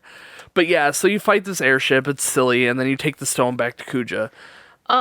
But on your way back, you take control of Sid, who is a frog at this point. Oh yeah, it's so dumb. And anyway, your job as Sid is to figure out how to unlock the cells, basically, and you succeed one way or another. And your team comes out and is trying to make their way to wherever, because they don't think they quite, like, the rest of them left behind, I don't think understand what's going on except for Sid. And so they kind of make their way to Zidane, try to find Zidane. And Zidane makes his way back, and he gets there before the team can find him. And he goes into Kuja, and he hands it over, kind of, and he's like, I want to know my friends are okay. And Kuja shows him, like, passed out. This pit of all of his friends in this pit, like, dead almost. Which, of course, we know that they're fine. Right. But he doesn't. So he hands him the stone to make sure that his friends are okay. And at that same minute, that's when his friends show up from a teleporter onto the side. But Kuja still takes the stone. But while the team is going in there to confront Kuja and the team, meet up, Ikko gets locked out, and Zorn and Thorn actually kidnap her again. Well, the first time, I guess. Right. They kidnap her. So Kuja, I think he teleports out of there. Yeah, he does. He leaves. And you chase him because you find out that Ikko's been captured. And so you decide to take your sea ship and follow his ship via, his is in the air, but yours is in the ocean. And they go to this ice continent, a snowy continent. And you follow him to Estogaza, which is like this holy place that people take a pilgrimage to. And the mountain. They talk about the Shimmering Islands and stuff, and that's the first time you kind of hear about it. And you follow after Kuja, and you hear that, black mages have come through, and there was a girl, and so you have, your sole purpose is to find Kuja. So you go to a place called Mount Glug. Glug. Hence the name of the stone that you were taking. And you kind of go through this, like, old, ancient place that has been abandoned. But in any case, at the bottom, there's an extraction circle. And Kuja is attempting to extract Eidolons from Ikko now. And they have to be 16 to safely do it. Yeah. But he's just Zorn like, I don't even care. Zorn and Thorn is like, you're going to kill her if you do this. And he's like, it doesn't matter. Just do the ritual. Yeah. Like, it doesn't matter. And they try and fail. Well, and Mom then comes out. She's got this little Moogle that is like her sister, and she kind of follows. You don't see her a whole lot, but she kind of follows Ikko around, and she comes out when they try to extract the Eidolons from her. And Mog is like, "I'm sorry I didn't tell you, but I'm doing this for you." And she basically turns into an Eidolon, I guess. But and so. You battle Zorn and Thorn, and it kills them, but then they transform into, like, this merged monster that they ended up being a monster to begin with anyway. Just another creation of Kuja. So you end up fighting this monster and defeating it. And it goes fine, but Mog, of course, is now just a part of her, I guess. In the middle of all this, Kuja's gone. I think that he is just he noticed that the Moogle has gone into a trance, which trance is their like limit break, I guess, of this. Yeah, and he realizes that trance is the next step to gain more power. And so his goal is to then try and figure out how to do a trance himself. So he's gone, and you hear a voice going, "Is someone there?" And you actually find Hilda, who Right. has been held up in this place since Kuja had taken the ship. Because at the beginning of the game, you know, Hilda's turned Sid into a Noglob, and she left. Well, her ship got taken over by Kuja, who, for whatever reason, has kept her alive. And you actually, I think, end up going back to Trina or Lindblom to, like, talk about stuff. Yeah, to talk everything over, but also Sid tries to convince her to turn him back into a human. Right. But And promises that he'll never Yeah. do that again and whatever. But like, as soon as he gets turned back into a human, he uses the boat that you were using to travel the sea with to transform it into the Hilda 3. at this point, Dagger is now talking. She's kind of come to terms with it. And Hilda talks about her time with Kuja and how he has these sinister plans, and he just was talking to talk, basically. He had someone to talk to and just kind of let it all out. And she kind of explains, I think she talks about how he is mentioning there's a castle on the Forgotten Continent that has the clues on what is going to happen next. So your team decides to go find this castle. They decide to call it Ispin's Castle. Ibsen's, which is a reference to this like mini story Yeah. that was told in the game. So your team goes to Ispin's Castle. There's some drama with Imarant that is not even important to the story. Not at all. But anyway, when you reach the top, you are met with this big world map and 4 mirrors on the wall. And you take each one down, and it kind of explains like their locations of where they were on the map. And your team is attacked by a guardian. And so you beat up the monster, and the monster gives a clue that basically you go to each of these locations, it'll undo the seal that Kuja, I don't know if it's Kuja had done or just it is in place. Yeah, it was to a seal to teleport or something like Yes. that. A teleporting seal. So, But like only Zidane can read it. Only Zidane could read the map and all of the mirrors. So like from his perspective, it's like, okay, this has to be linked to Terra in some way, and maybe that's where Kuja's trying to go, is to Terra. So if this has anything to do with Terra, we need to perform these mirrors to break the seal and maybe get to Terra. So that's their next step. Yeah. They make their way back to the Hilda 3. And they all go to each of these locations with the mirrors. all at once. Yeah, they're which is supposed to go all at impossible. once. They're supposed to go to each of these locations all at once to place these mirrors into a spot. Right. And each of your party members are supposedly confronted with A guardian of that seal. which Kuja has sent. These guardians are under Kuja's control. I want to say, too, that this is another one of those throwbacks to the old Final Yeah. Fantasy games where you have to use the 4 crystals to, you know, do a thing to break a seal or whatever, and each crystal has their own guardian, and each crystal is also has an affinity with an element. So like there's a fire mirror, and there's a fire shrine, and there's an earth, and earth, fire, wind, and water or ice. And all 4 of those guardians are monsters from a past game. Yeah, yep. In any case, your team manages to place all the mirrors at once, and they're all picked up. And this unlocks Shimmering Island. And your team approaches Shimmering Island, and I remember I was there for your stream on this one. The whole ship goes into the big flowing lights.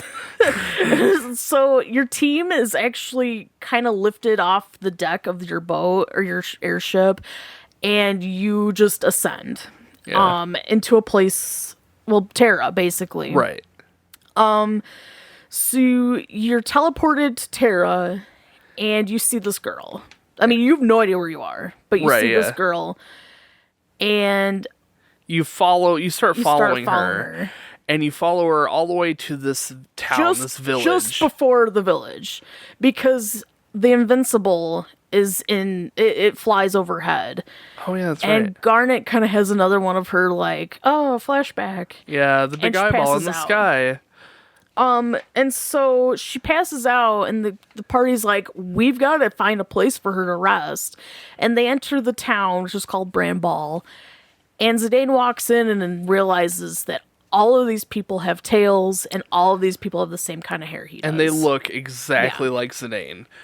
So then Zidane kind of goes on this quest to figure out what the heck is going on, who these people are, where they are, and you slowly start finding answers of the fact that you're on another planet called Terra, and that the people there are obviously just vessels called genomes, and they are being mass-produced. And Zidane finds this out pretty quickly.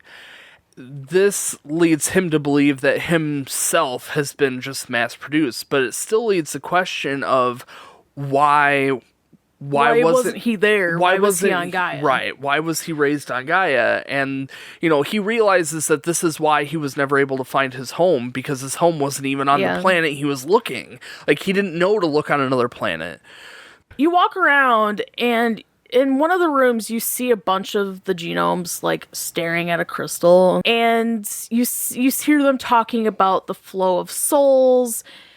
And you hear, they're asking questions like, are you a boy? Are you a girl? And they're like, well, I don't have, there's no purpose for me to be of either. And, and there's just this blank stares, and there's really no emotion, and all of them kind of say the same thing, like, we're all empty vessels, and that they lack souls, basically. And you walk down into one of their rooms where there's some in this tank. they're recording numbers and just responses, and they keep talking. It was one of them, I think, says something like, we're fed knowledge to prevent brain atrophy, but there's no need for knowledge right now. We're just empty vessels. Right. And you run into the girl whose name is Mikoto, and she explains that, because you're in control of Zidane at this point, you're following her around. She explains, but you're special because basically he has a soul, and she's like, he's waiting to talk to you. So she escorts him to find Garland, and she stays behind, and he goes into the teleporty thingy. But eventually he makes his way to see Garland. And your group finds an inn. Eiko goes to try and find Zidane and starts meeting up with other of your group. And the group tries to kind of chase after him to figure out where Zidane went. Because he just kind of left on his own. And he meets Garland, and Garland kind of explains, you finally have made your way back to me. Like, you were the perfect vessel that I have created. Yeah. I mean, he kind of explains that Kuja was created to disrupt the souls on Gaia, and that Zidane was created to do the same thing, but better. He created Kuja first, but he created him as he was right then and there. And he was unpredictable, and he put a lifespan on Kuja's life because he knew that he was not the final product, and he knew that he was dangerous. So he made Zidane, who he started out from a much younger age to slowly mature, thinking that would help. Well, during this time, Kuja realized that Zidane was the perfect vessel to help create, to disrupt the flow of souls, because Terra's intent was to merge the planets into one, to disrupt the soul cycle so that Well, that Terran's souls will be renewed. It was, we may be getting into it a little bit deeper, a little bit too soon, but Terra's planet begins to decay. And the only way to stop this decay is to merge with another planet. And in this process, because there were already souls on Gaia, the merger didn't work. And so there was a last-ditch effort to preserve all the souls on Terra, and they made Garland to be the disruptor of the souls on Gaia until there was enough, until the souls on Gaia were no more and the souls on Terra could be put into the genomes. It has to do with just how the souls are cycled through, and I don't remember the details, but really, they're trying to just put Terra into Gaia, right? And it's hard to do when Gaia has its own crystal, which I think they're trying to use Gaia's crystal, I believe. I didn't catch that at all. What I understood was that Kuja and Zidane were specifically sent to Gaia to disrupt the flow of the souls. And to stop that, the life of tree somehow connects the two worlds together and manages the flow of souls. But, ultimately, Kuja and Zidane were sent to Gaia to, disrupt it. And the only way to make disruption of the souls is by war. So that's why Kuja's programmed to initiate war between all of the countries. Again, this is getting into a little bit deeper, a little bit too soon, but Zidane is realizing that Kuja is, inferior and has a time limit, but ultimately his goal is to kill everyone on Gaia. And Garland is explaining to Zidane that this is your destiny as well. You have to go to Gaia and destroy everyone in order for Terra to continue. And he kind of explains that it did not go to plan. He didn't expect Kuja to completely discard Zidane onto Gaia, which is how Zidane got to Gaia. Right. And because of that, Zidane was supposed to be where Kuja is now, disrupting the souls, causing war and all that stuff. But because Zidane grew up on Gaia, he hasn't been doing that. And that's mainly because Kuja was jealous of Zidane and his perfection. Yes. Yeah. So this is a lot for Zidane to take in, and Garland puts him into a sleep. I don't know if he's trying to remove his soul or not. It's not really explained because you just kind of wake up on a chair. Yeah. And you're kind of having your own little existential crisis. Yeah. Which, and for Zidane, he's realizing this is exactly how Vivi was in a way. He mass produced his soul. It's who knows. Right. And so he wakes up, and Ikko and Vivi have found him. And it's we've been looking for you. Why did you leave by yourself? And he's just it doesn't even matter. It doesn't even matter. This is meaningless. Just go away. And he kind of traps him as he's walking towards who knows where. And you're confronted with two more party members. I think it's...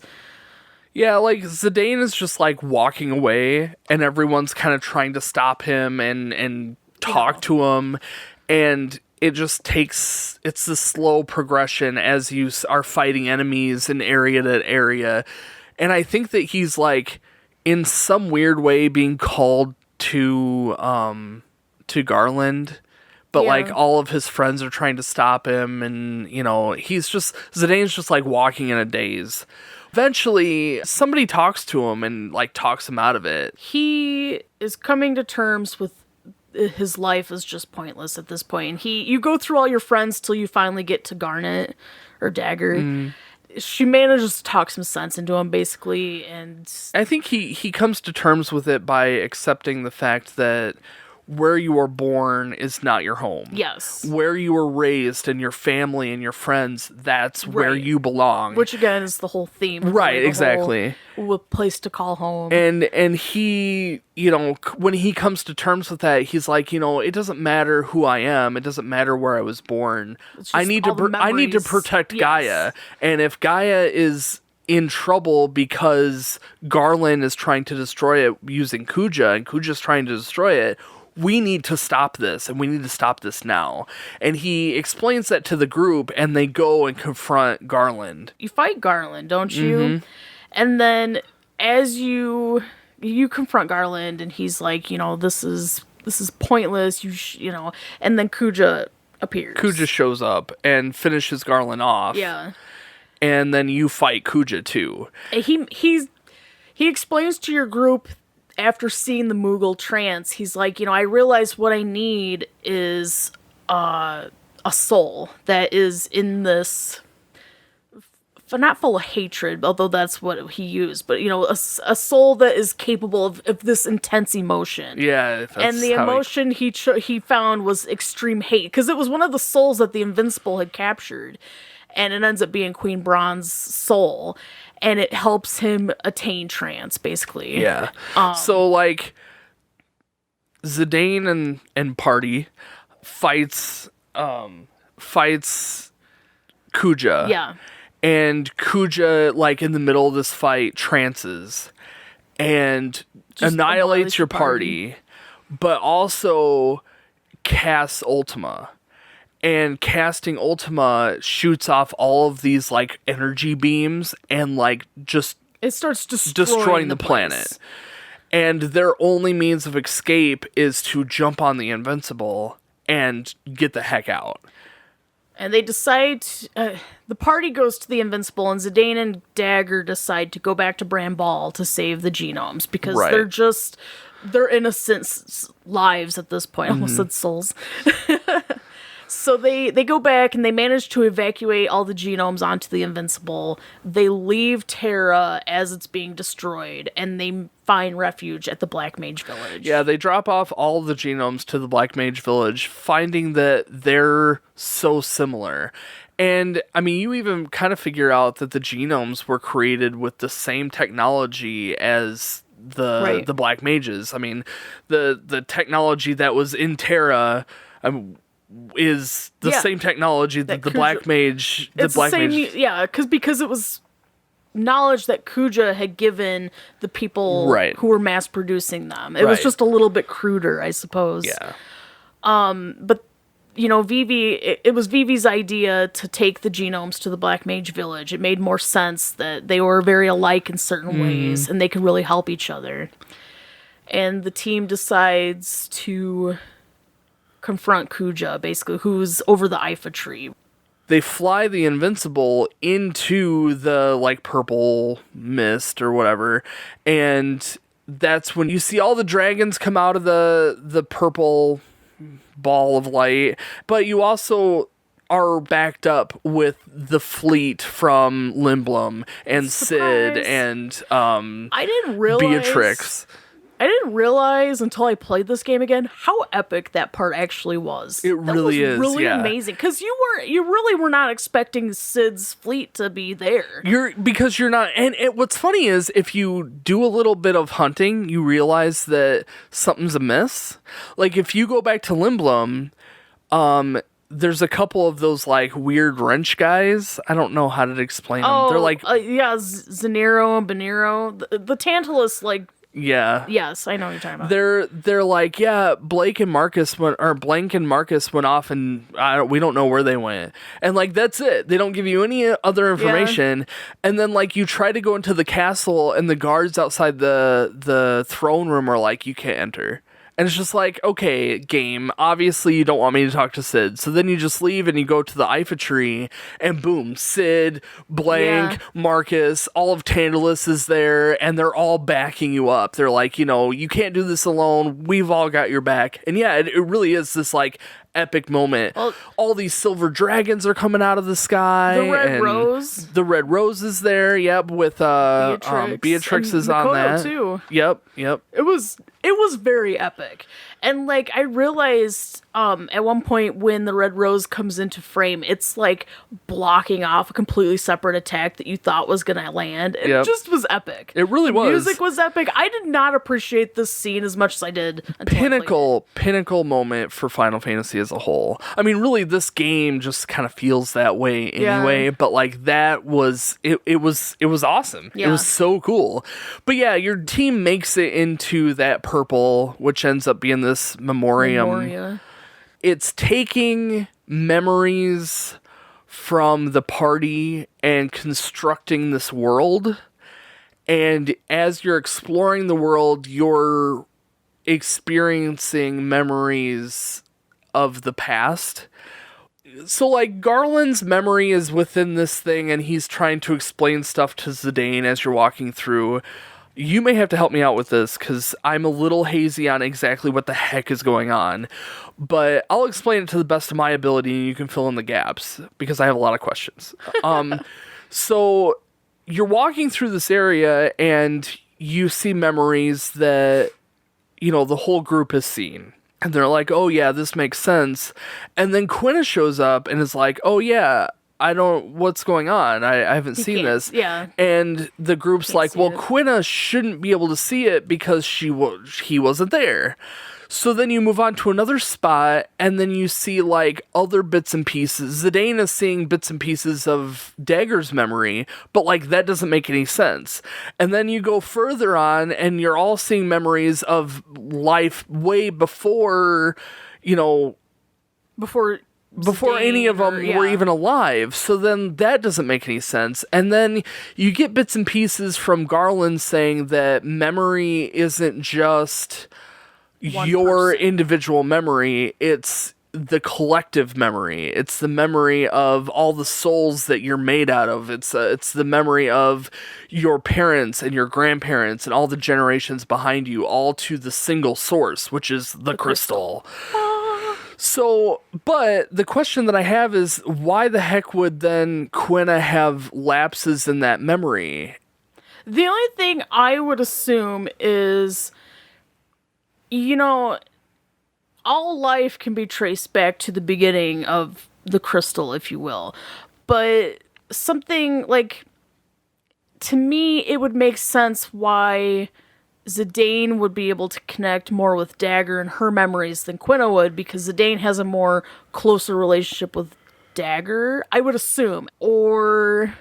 I'll tell you my theory, and I'll see where you stand on this. My theory is... that Zidane was created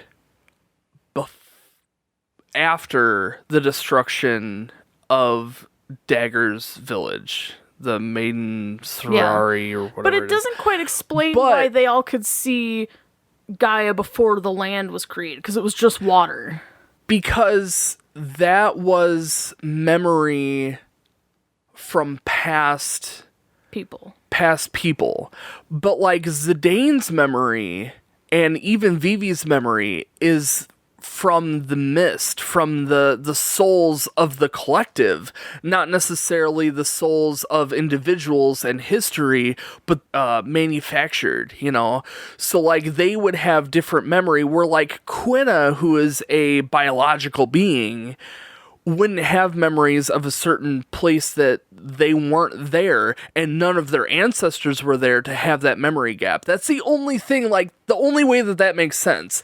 And then, so, like, if you look at Dagger's past, that specific spot that they showed in Dagger's past in this world was when the eye was in the sky.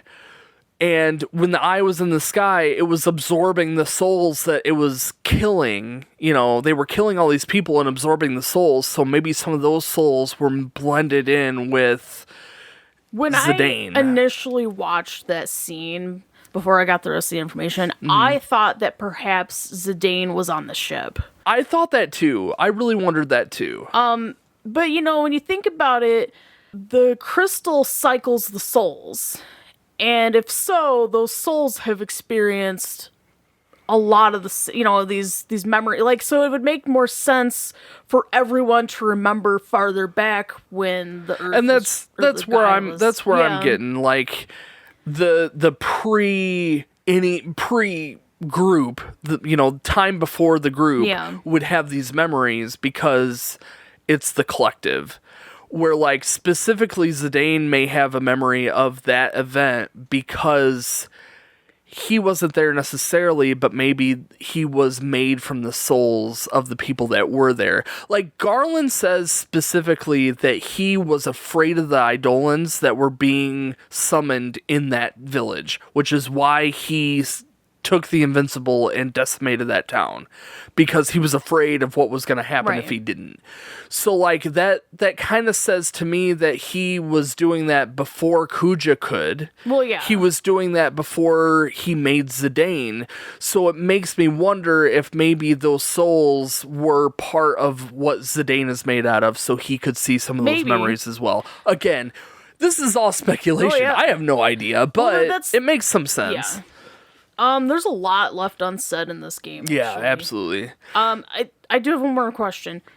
When you see the scene with Quina under the water, does Zidane see what's happening with Quina? Yeah. You think he sees Quina actually swimming, or is just acting weird? Because he acts like we're not underwater, just breathe. Because Zidane's walking just fine, but Quina's swimming. I see what you mean. I think you're right. I think that Zidane cannot see Quina. I think Zidane sees Quina trying to swim and is like, what is going on with you? But doesn't see the underwater scene that Quina sees. Yeah. I think that because there was a spot in Quina's timeline that Quina was like going through the waterways, and she swam from the outer continent back to Alexandria, and she even talks about that swim being so terrible, but that she ate a bunch of fish to help her. Yeah, I don't know, which she was trying to eat the right. So yeah, there's a lot more deeper information going on here than anyone gives them credit for. But I think what we came to conclusion on was pretty accurate. I think. I mean, sense. If anything, it gives some justification to what's going on. There may be more information out there that we're missing. There may be more people who come up with better ideas than that. I would love to hear someone talk about that. But in any case, story-wise, let's continue the story instead of speculation of what the heck is going on here. But, like, Zidane, the whole group makes their way to Kuja, who is planning to destroy the crystal, which the crystal is life. The crystal is the soul. I don't think we mentioned it back at Bramble when he's getting ready to kill Garland, like finish him off. Garland tells him, you have a lifespan on your life. Because Kuja didn't realize this until that point. Your team knew before that, but Kuja, in fact, he didn't even want to accept it, which is what made him kind of go into a trance to begin with. But there he is when you're getting ready to go fight him, and he's saying, if I can't live in this world, then no one else can. Yeah. You can't live in a world where I'm not here. What would be the fun in that? Kind of. Well, there's like theatrics to it, but right. And so you end up confronting Kuja then and fighting him. Right. I mean, basically, he at this point, like you said, he's trying to kill everyone, and destroying the crystal would successfully not just kill everyone, but pretty much the whole universe. Yeah, everything. Like it would just disrupt everything.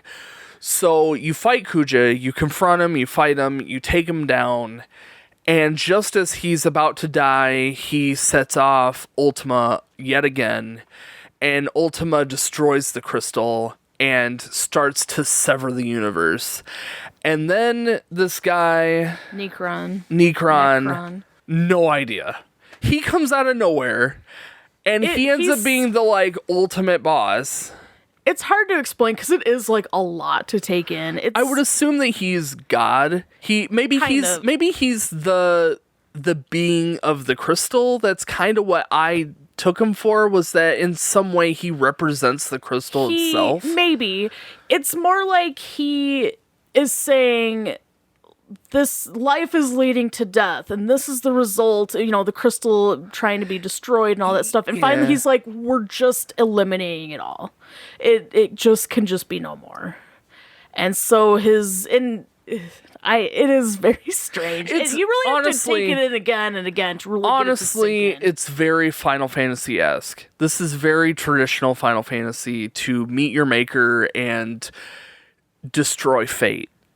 And this is a theme that comes back again and again in the Final Fantasy series of this, like, you've disrupted stuff so much that the almighty being of the universe has to come and intervene. And I think that that's kind of what they're talking about here, because this guy comes out of nowhere. He's just this big, like, almost a robot thing. And he's kind of saying, you guys aren't worthy of having life anymore. We're just going to stop everything and just wipe it clean. There's no point. And Zidane has the strongest will to live, so him and your party confront this being and destroy it. And in destroying it, I guess life is allowed to live now? Well, your party members actually give life to the ones that are supposed Yeah, that's to. right. Yeah, that's true. Like, self-sacrifice, as Final Fantasy does. Again, another throwback to the original Final Fantasies. Yeah.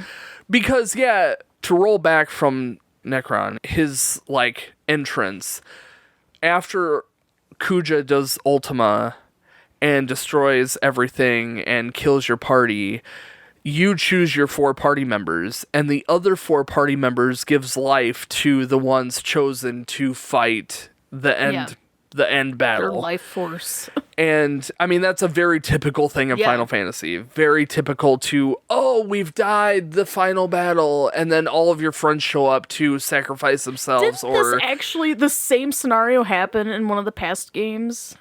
Like 5 or 6 or something like that? In Final Fantasy 2... No, there's an actual scene, I can't remember which one it was, where they give their life forces to your current party. Right. I keep them going. I think it's... Well, in Final Fantasy 2, you are, like, playing through the game. You get, like, extra characters periodically, and they all die a tragic death. Yeah. And then at the very end, they all show back up and, like, give them their life force so that you heal and you can fight the end boss. But yeah, like, there's been a few Final Fantasies with that similar situation where the very last battle, something terrible happens, but then all of your friends show up and, like, heal you or whatever. So, but yeah, this was very similar to that.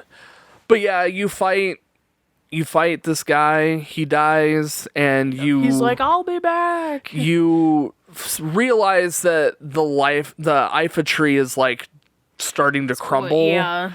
And it violently reacts. But your party teleports out. There's no explanation. Yeah, there's no explanation why the party teleports out. But you end up back at the Hilda 3, or is it the Invincible? I don't remember. I think it's the Hilda 3. It must be. Oh yeah, because Sid shows up. Yeah. Sid's like, "Hey, everybody, get on the ship. Get on the ship." And everybody's starting to board the ship, and Zidane's like, Zidane hears Kuja.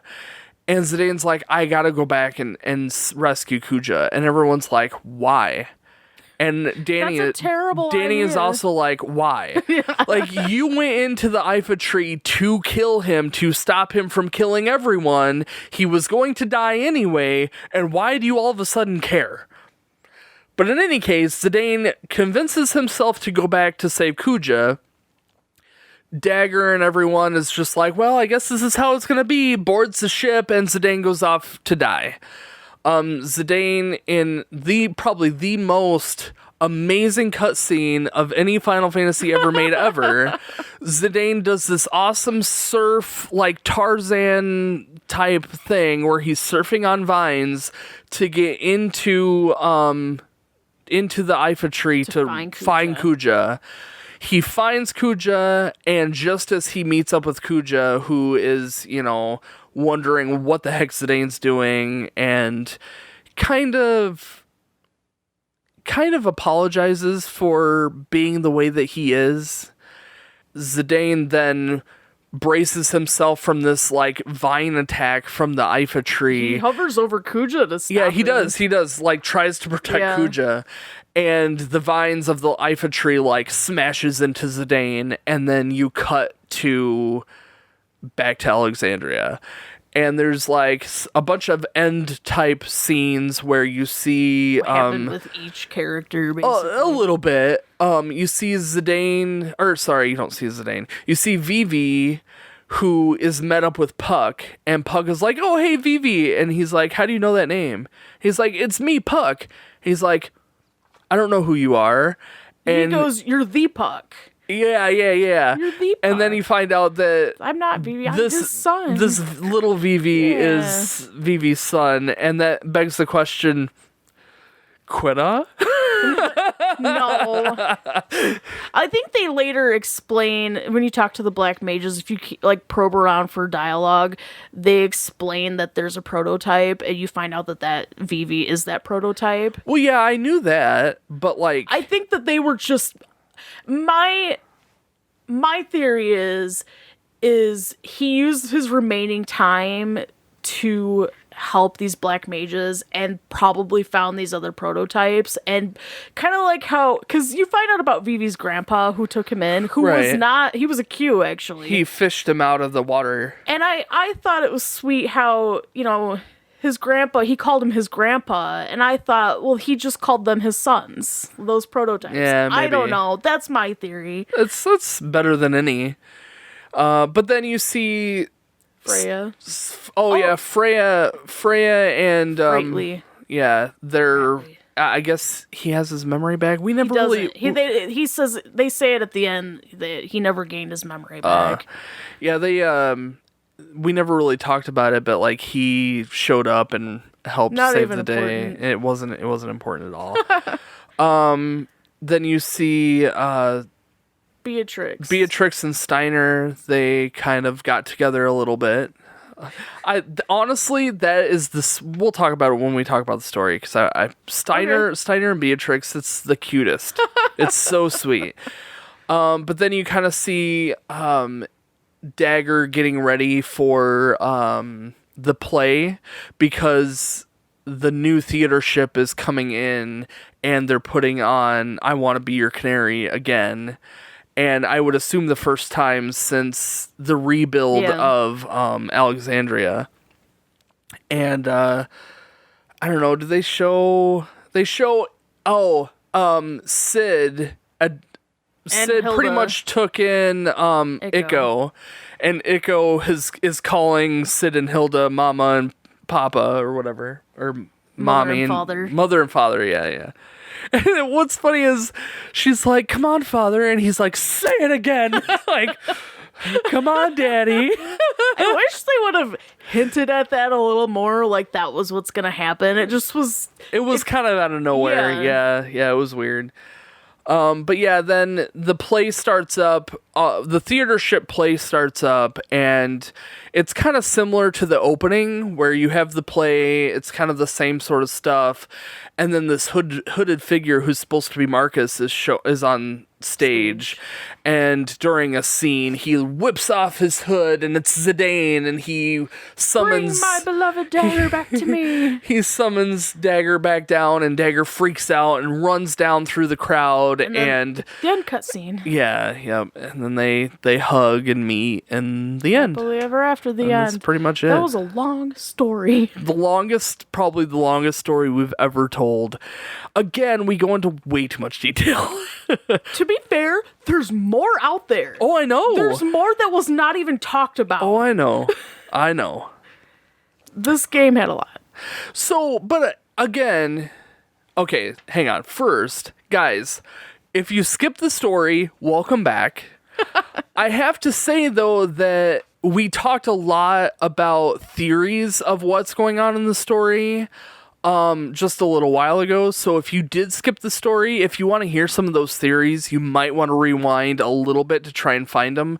But yeah, we're going to continue on our thoughts of the story. I mean, I thought it was really good.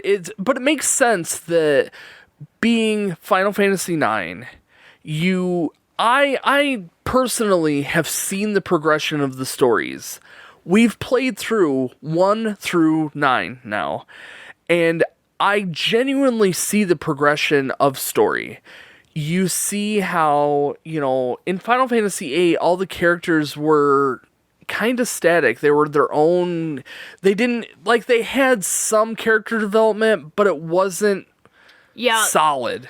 The character development, there were a few like minor characters that fell short, but I felt like the character development in this game was so much more believable and like steady. It wasn't just all of a sudden I'm in love with Renoa. Yeah, I know.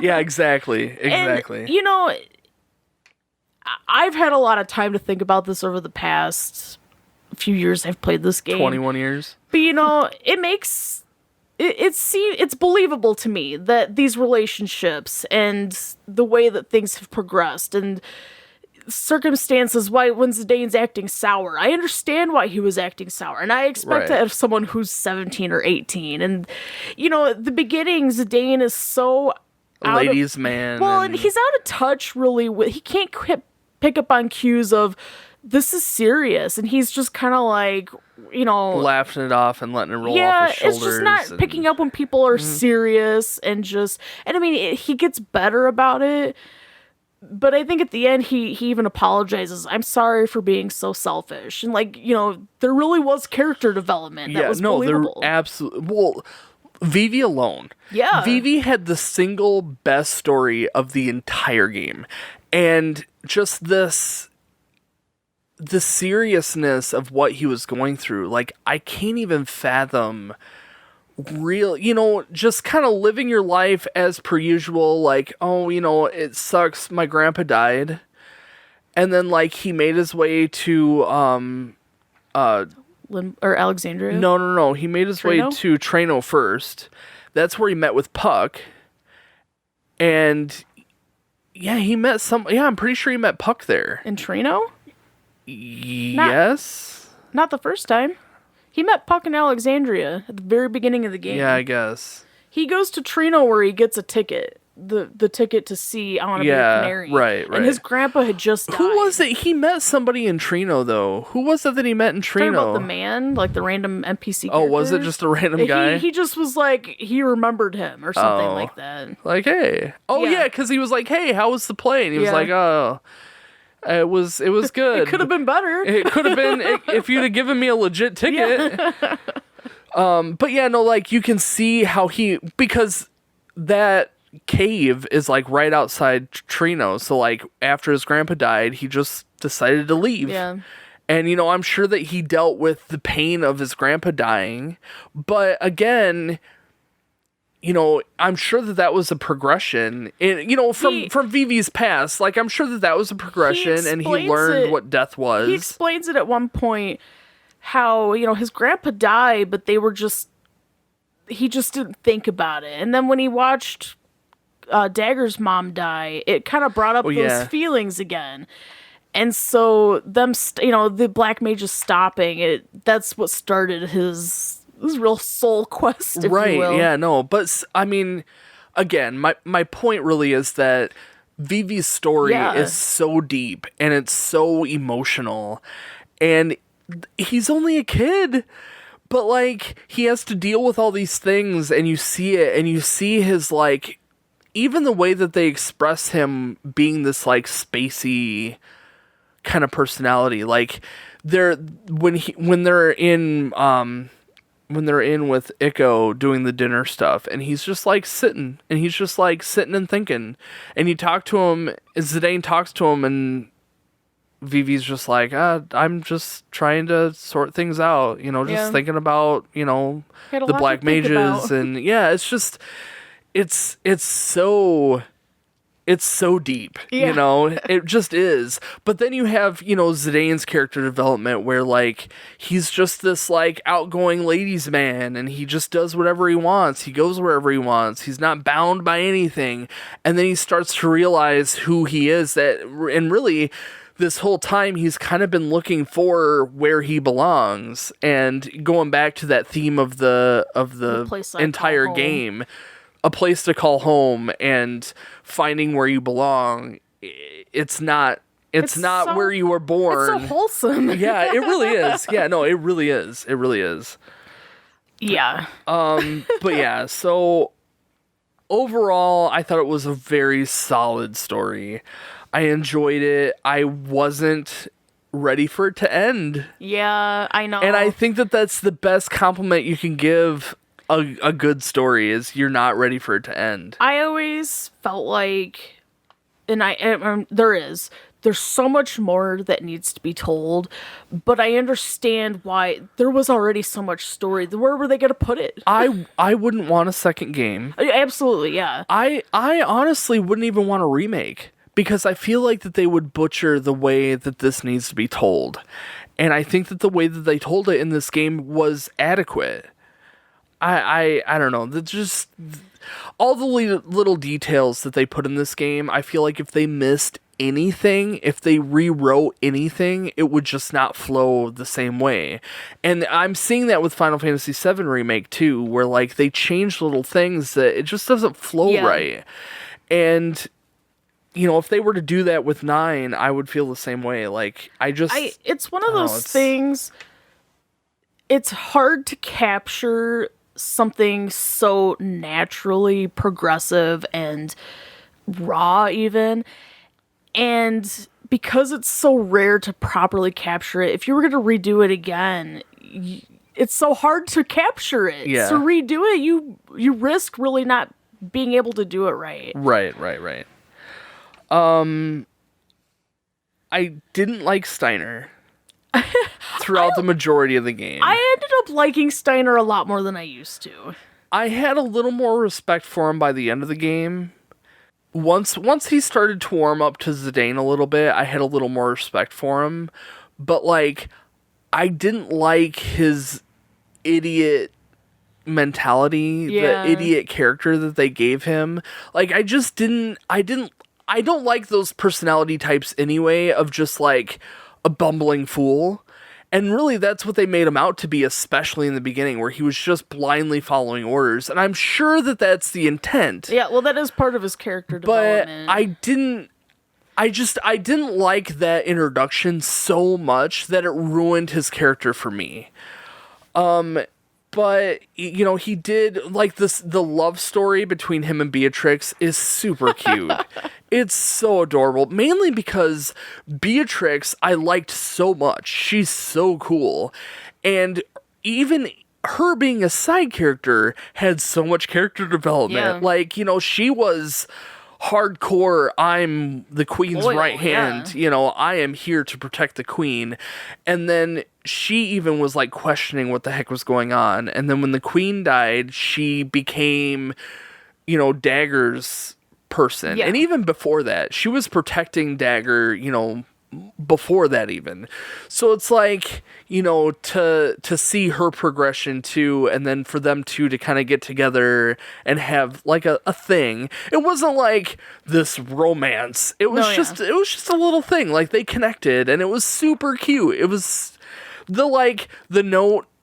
Yeah, the note quest that you go on. I mean, I'm not going to go into the whole story of it, but you know, Echo writes that note and then Steiner ends up. It ends up in several people's hands. Right. It was cute. It was so cute.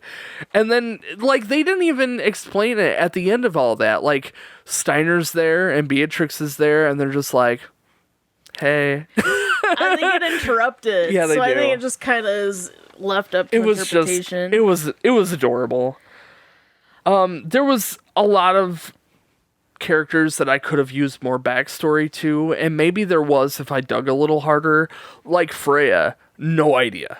Like, I understand that Freya, you know, her spouse, I don't know, were they married? No, I think that they were kind of partners. Yeah. And he left to do a thing.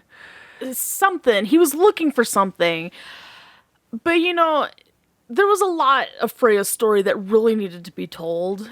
Whatever happened between her and Fratley, what she was doing when she was going to look for him. Apparently her and Zidane met up before. They had initially met before the game. And you don't know what that story was. Not a hint. I know. And, like, what happened with this guy? like he shows up and does this like little rescue thing, but he's like, yeah, I don't know who you are, Freya. Like, I have no idea. And then he just leaves. You know, his character has so much potential. I know. He could have been and a lot of people really do love his character. But there's just nothing. There's not even anything to hint at. To just give you an idea. He kind of rubs off as this, like, jerk. Yeah. Like, yeah, okay, you have no idea, but obviously we have a connection. Maybe you should explore that and figure out who you were before. Instead, he's just like, yeah, I don't know you, bye. And leaves. It's just, it made no sense. It really needed to be dug in a little deeper to figure that out. Kind of the same way with Steiner's history, too. Like, we don't know much about him. Like, we know his name, we know that he is a guard, we know that he is, you know, destined to be the princess's, you know, protector, but, like, how did he get there? Who was he before that? You know, like, there's no back history to that. I feel like Steiner's story is probably a bit more mundane compared to the rest of them, because I mean, he's just a knight in that position. I think his story really starts when he needs to realize that it's more than just fulfilling his duty. You know, you need to, I mean, it's great, like, unwavering, you know, loyalty, but at a certain point you gotta think, what happens when you're loyal to someone who's wrong? Right. And stuff like that. And I think that's where his character development really is in. I also would have liked to see more history on Garnet in general. Like, you understand that she came from the Summoner Village. You understand that her actual mother died. You get bits and pieces of, you know, she showed up and Queen Bronze's original daughter, named Garnet, looked a lot like Dagger, or Garnet. But she had a horn, so they cut the horn off. Which sounds terrible, It does. I'm sure that if you are a summoner and you have a horn and that gets cut off, that's probably a major piece of your power. Like, well, that's how they communicated with nature, right? Yeah. Because that's why Ikko can talk to animals because of that. But then, like, her relationship with her father, what happened to her father. Yeah, they don't explain anything that happened other than he died. Yeah, and, like, there is bits and pieces of, like, with Dr. Tot and him realizing that she probably is a summoner coming from this place. But, like, again, there's no, like, I don't know. I wanted more. I wanted more information there. There's a thing that you can do in the game, which you wouldn't know unless you were looking for it, where if you circle the wall at Ikko's village so many times in a certain way, you actually get to learn what Dagger's real name was, as well as her mother's name. Really? Yeah. Interesting. I do really enjoy how the game. It's such a deep game with, like, very serious topics, but they sprinkle this little bit of humor in there to make it not so serious. And I appreciate that. Yeah. Because otherwise it would just kind of be this depressing game, you know? So, like, they're throwing in these little bits of comedy and this little bits of weirdness into it that just makes it a little more lighthearted. Yeah, the comedy relief is really appreciated in certain points of the game. Like with Sid, like, it wasn't necessary, but it was kind of a, you know, a terrible thing had been happening, and they sprinkled in him turning into a frog despite. Yeah, and then when he becomes human, like, he still kind of croaks and gawks. Little stuff like that, I appreciate. And I think Zidane's character, I don't normally like Zidane's type of character, but because he's humorous in a way that's believable, I think that's why I like him so much. I get what you're saying. He's got to me, I think he's hilarious. It's that little bit of realism. Yeah. That it's not so over the top that it's like, come on, nobody actually is like this. Right. But I see what you mean. Like, he's a ladies' man, but, like, he's just got a goofy sense of humor, and that makes him likable. Well, just to be able to say clever things that are funny and not, because, you know, a lot of comedy is, whoa. Yeah, you know, I know, over the top. Over the top. Yeah, for sure. And the ladies' man character isn't funny to me. Like, I love all the ladies. Like, the ladies love like me. he was hitting on a girl at the bar. Like, that's, I don't know, it just is, like, yeah, that's what, quote unquote, ladies guys do. Yeah, not right. this, not all the ladies love him. Yeah. Where he likes the ladies. I think maybe that's part of it too. I don't know. I like his character. So what'd you give it for story?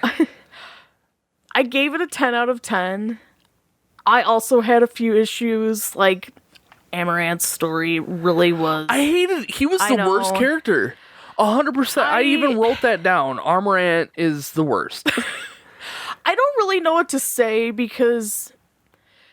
He had it wasn't no even place. necessary. He was not... There was not one part where I felt like he really contributed to the story. He was like an afterthought that they were like, hey, we kind of want to add in this like part at the end where you have 4 characters and you need another 4 to give their life. So we need to like throw one extra character in there. Let's just figure it out and make it work. I never rolled my eyes as much as I did anytime he talked. I know. I rolled my eyes. And his character design is garbage. Yeah. Like, I don't...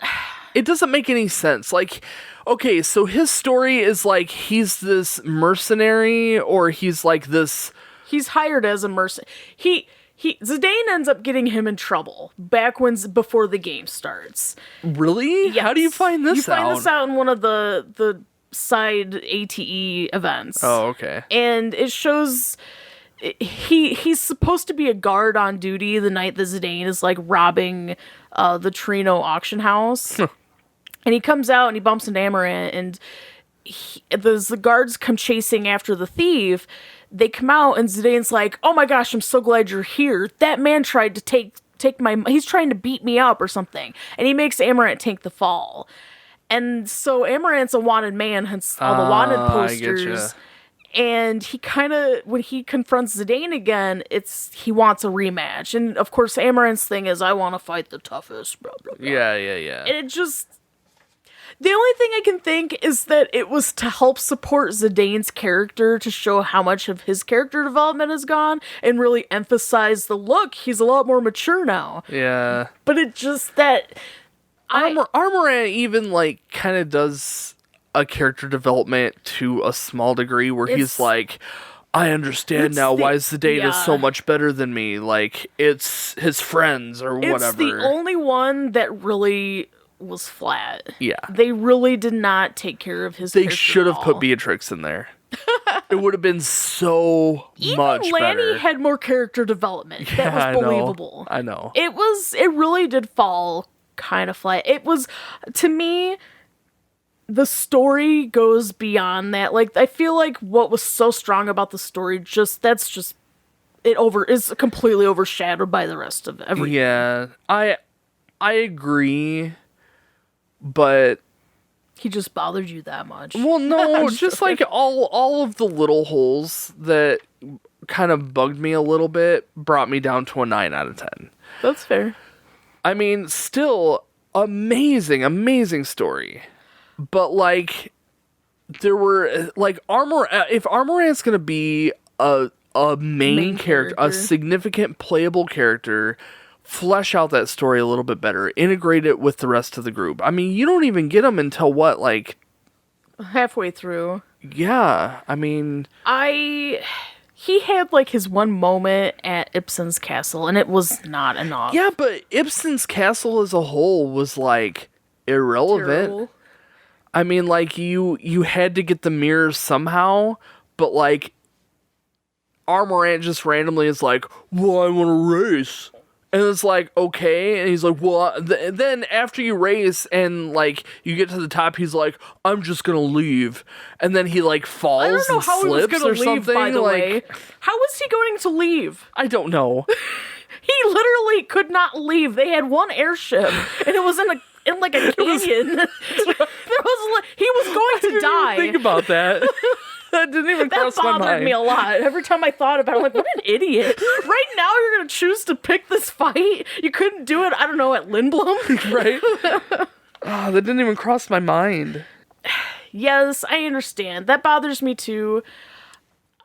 And normally it bothers me when I have to go looking for information, but this game made me want to know so much more. that's very true. And there's so much information, and it's so complex that I can never remember all of it. I know. Which is kind of why the story is a little butchered in spots. Well, and this is where the replayability comes in, because you want to replay it to kind of dig a little deeper, to try. Now that we've played it through once, if we weren't going to just turn around and play another game next week, I would totally be if I was just playing this casually, I feel like I would have a desire to maybe play through it again a little bit quicker, but try and dig a little deeper for some of those small story segments that I otherwise missed.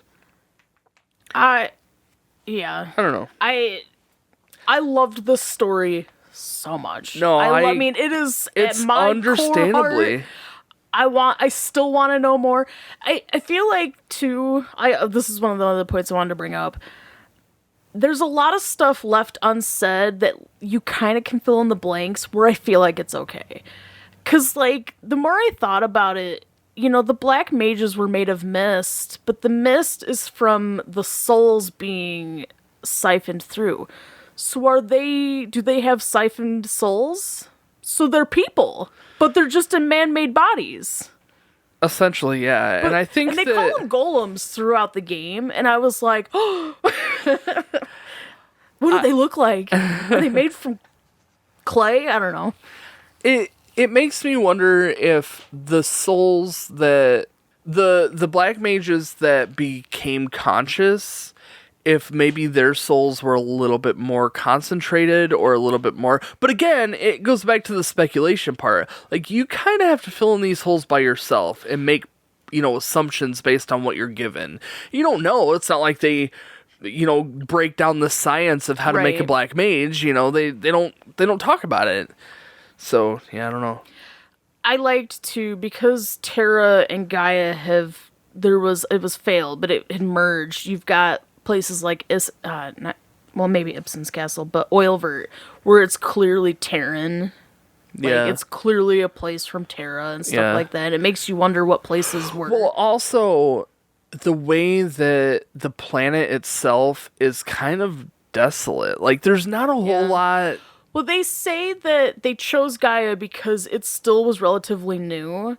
So, Terra has so much more advanced technology, they don't need mist to travel, which was why, it was such a big deal that they got off of mist, especially when the mist stopped. It was important. So that Terra was more developed, and it purposely chose an underdeveloped planet. Well, they didn't realize until it was too late that Gaia even had souls on it anyway, which is why they failed. The merger failed. I don't know. So much information. I know. There's a lot going on there. In any case, I feel like I personally could sit here all day. We could, and I don't want to make this we can move on. 5-hour Yeah, we can move on. podcast. So yeah, 10 out of 10 for me. All right, graphics. I gave it a 10 out of 10. I gave it a 9 out of 10. My biggest complaint, which should not be the only complaint, but the end scene, as amazing as it was when Zidane's on the vines, they chose to use his character model. Why? It's one of the most important scenes in the game, and they chose to use his character model and not actually put him in the end scene. It makes no sense. Broke my heart. It makes no sense. It's amazing. If you watch that thing, it's amazing how they did it, and they did really good considering they used his character model, but it could have been so much better. It's such an epic part of the end. And they use the character model on top of this pre-rendered FMV. If you watch it without his character model, you'll see the spots where the dust kicks up where he falls and kicks around and stuff. Why didn't you put him in there? It doesn't it make... would take as much work to do it that way. They already had his character design built into the FMV engine.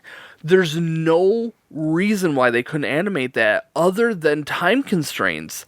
But even then, can you imagine how long it must have taken someone to animate the character model for all of those scenes. Like, it doesn't make any sense. It really doesn't. The only other explanation is space on the disc. I thought about that too, because disc 4 is not long. But you've already got that exact same amount of information on the background of that sequence. Like, the vines that are, you know, all that is pre-generated stuff. So, like, take out the character model and put in, it is one piece. There is nothing else. There's no, you know, it doesn't make any sense. They cut off a lot of places that you cannot visit anymore in Disc 4. I figured. So, like, they cut out already a whole bunch. I don't know. I mean, we could talk about this one too all day. It made me very sad. Yeah, it makes sense. That piece makes sense because they don't want to have, at that point, you have an airship plus all of the FMVs that they have to squeeze onto the disc. So, like, they have to cut certain areas so that, like, not Ibsen's Castle, the other place, Oilvert. Yeah, there's no reason to go back there other than maybe level grinding or maybe checking to see if you picked up something. But at that point, it's your SOL. Like, who cares? There's actually quite a bit of missable stuff that if you miss it is gone. Yeah. Which kind of sucks. But graphics, this kind of just pertains to me, but they did amazing on the revamp version that I played. Mm-hmm. The character models were beautiful. They were so much more better, and it seemed like they fit into the background a lot better. It looked a lot better than Final Fantasy VIII. Yes. But there were spots where they had cut out, like the layers. Like, if your character walks by some grass that is in front of them, it's so jaggedy and bad.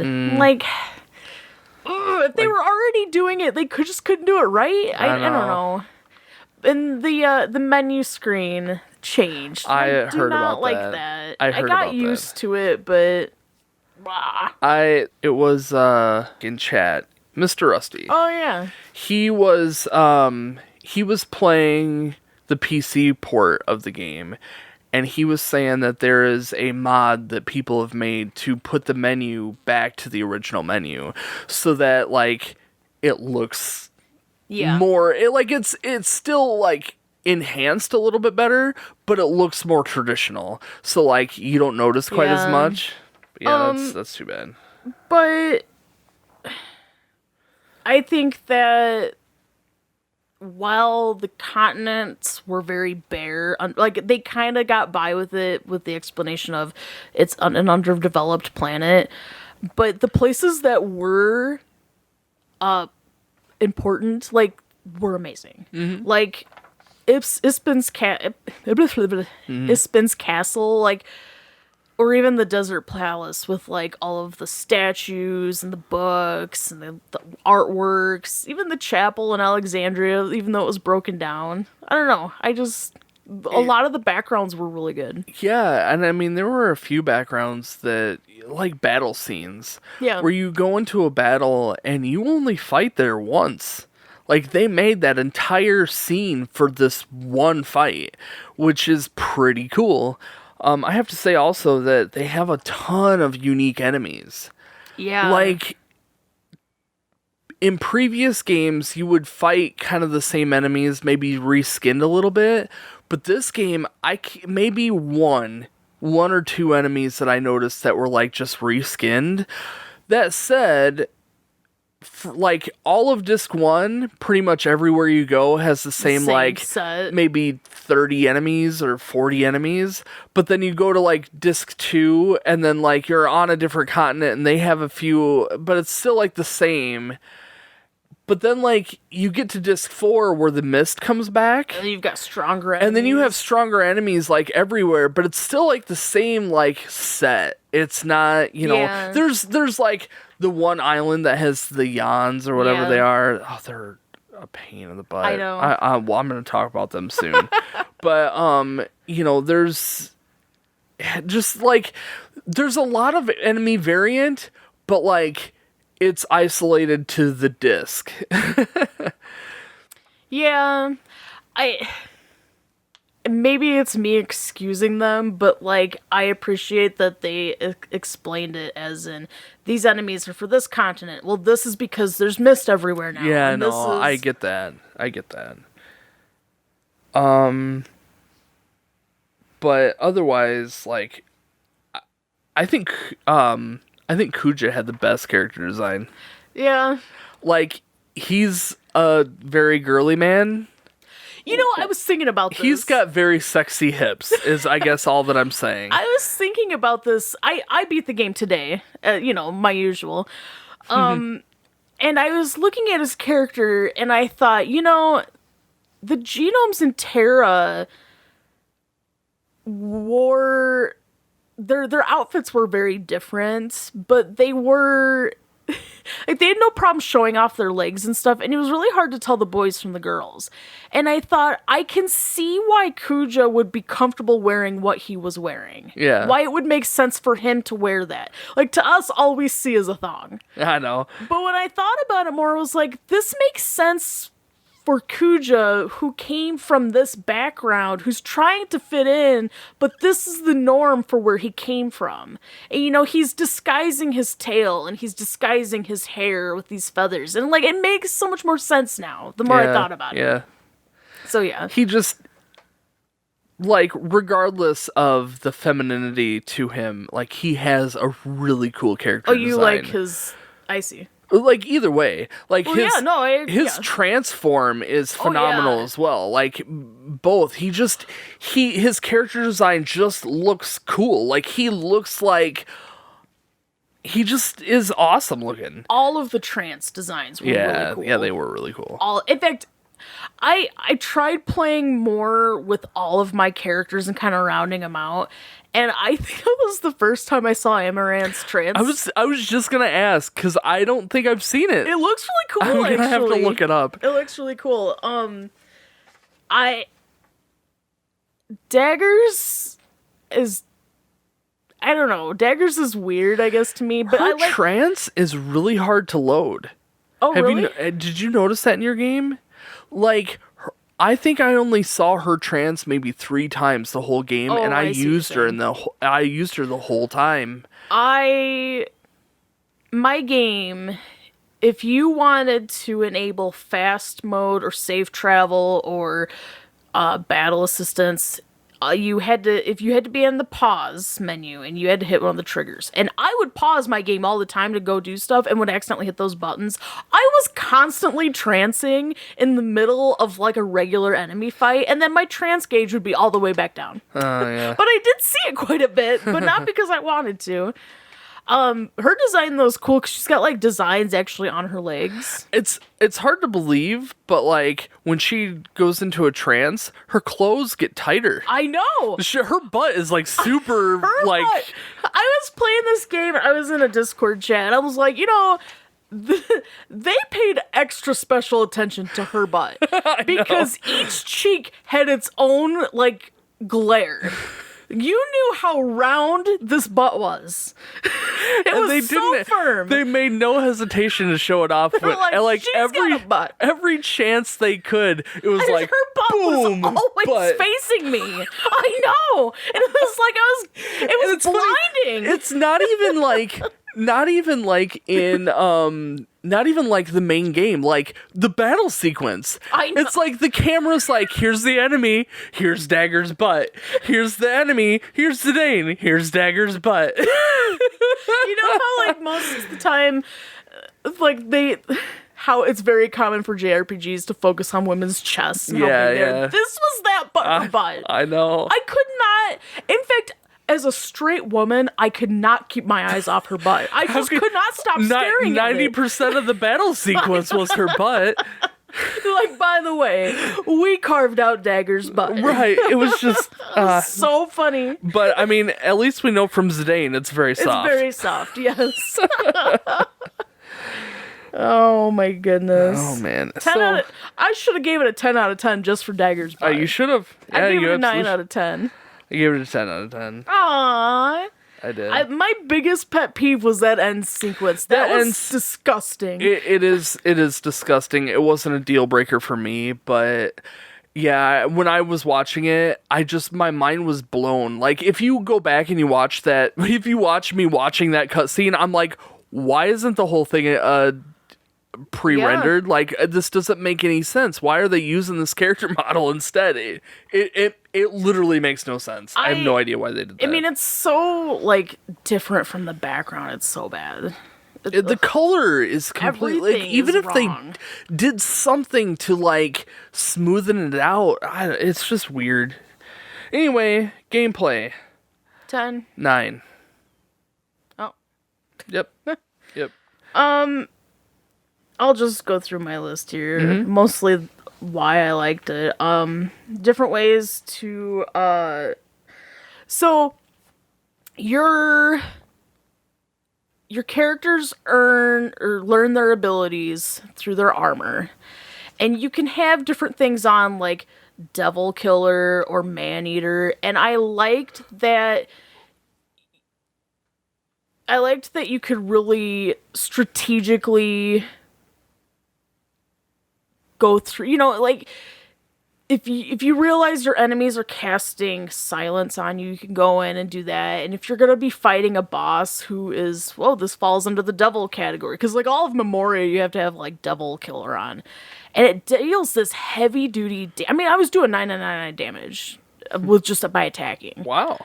And so, you know, it really kind of makes, you really got to look through and adjust your, and you don't even have to. I'm sure you. I didn't. Yeah. But I liked that I could, and it just kind of like, it really benefits you. I don't know. I guess what I'm trying to say is I appreciate the system. Yeah. The battle system was really nice with the customization. And it's funny how not every character had the same abilities to learn. Yeah. I wish I would have been able to find them all. I didn't.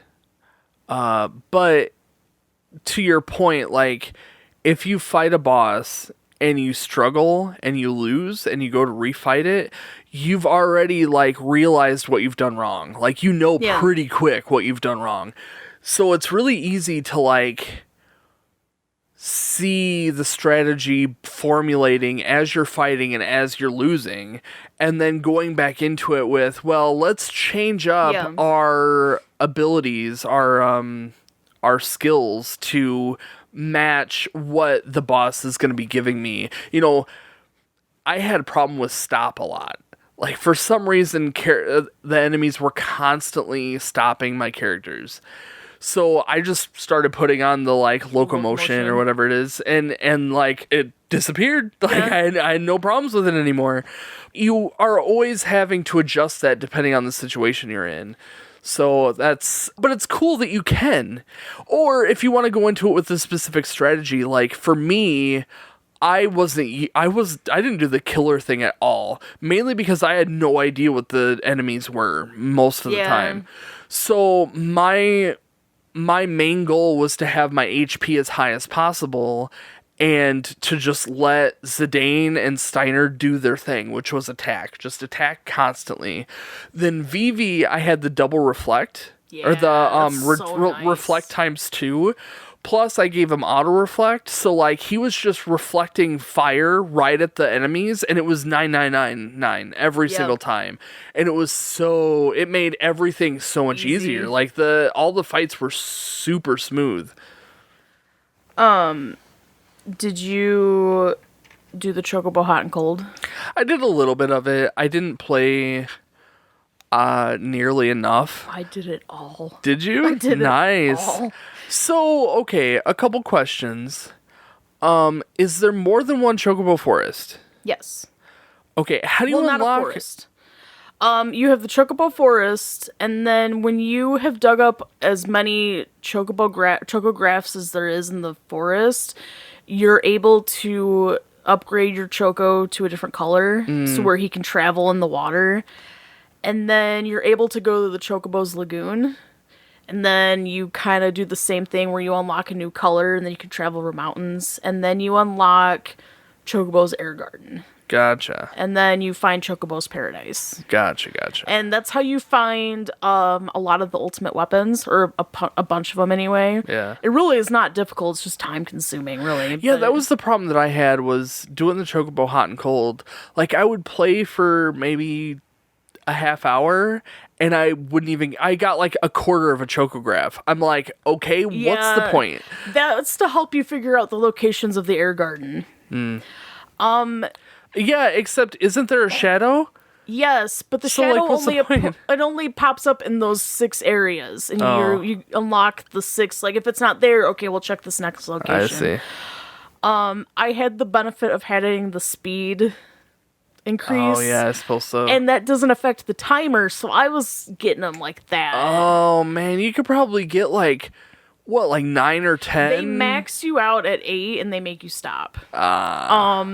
But it would unlock, your beak level would go up, and things would get easier, and you get more points. And I was able to get a second Robe of the Lords. Oh yeah, which was I never even got one. You probably, well, maybe not. I don't know. Did you do the Stelazio stuff? The coins? Did you collect? No, you probably didn't. I think you missed a whole bunch. Oh yeah, no, I got maybe half. Yeah.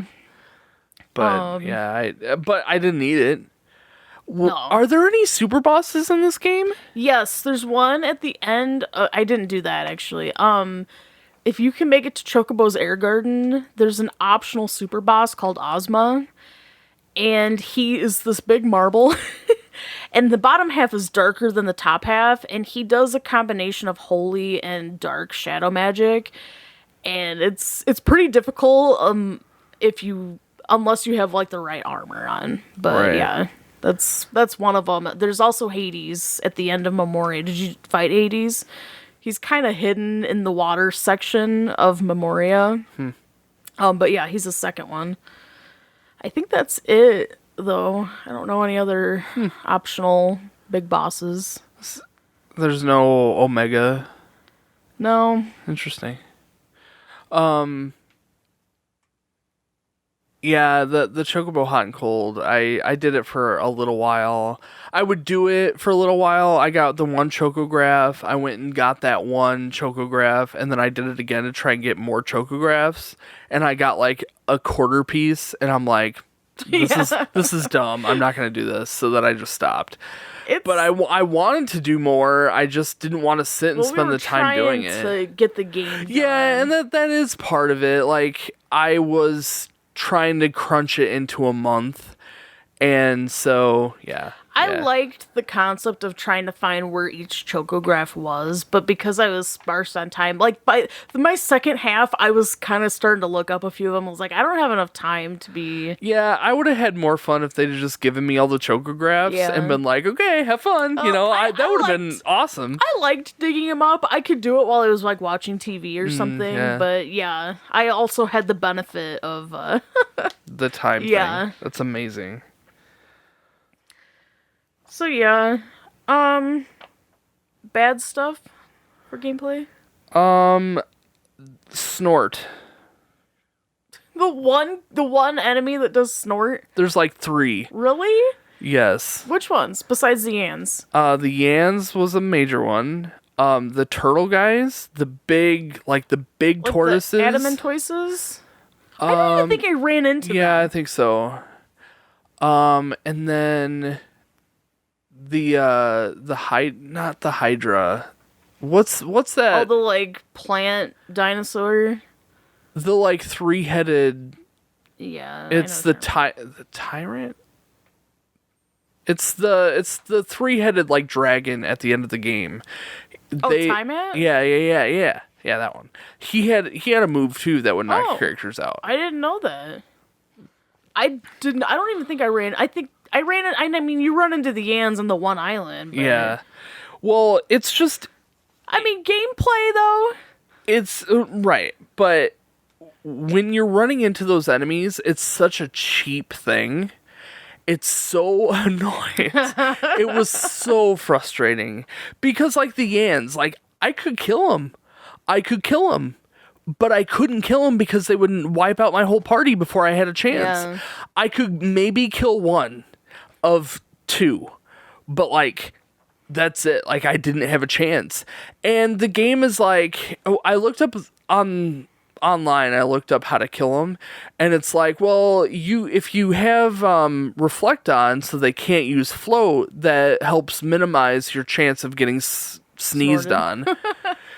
And so I'm like, okay, no problem, reflect. And they would like constantly reflect, or they would use float. And then out of nowhere, all of them would start doing snort. And it was like 100% effective every single time. And I'm like, no. And then if all of your characters get snorted away, you get annihilated. Yeah. What? I don't think that one is right, though. Yeah. My characters are just like sleeping on the like On the sitting on the sideline, like watching, like so dumb. It was so infuriating. I had the hardest time with being frozen and being mustard bombed, where you would overheat. Basically, it's what the body temp was for. I never had that ever. Not once was I overheating. Always have it problems. One of the guys, when you go with Quina to fight, whatever his name is, the Earth Shrine, he uses mustard bomb on you. And Necron, the final boss, he does a move called Grand Cross, and it has potential to do any status effect to your characters. And one of the almost always someone has overheated. Always overheating. Is it just where they like turn red? Yeah. Oh, I thought that was Berserk.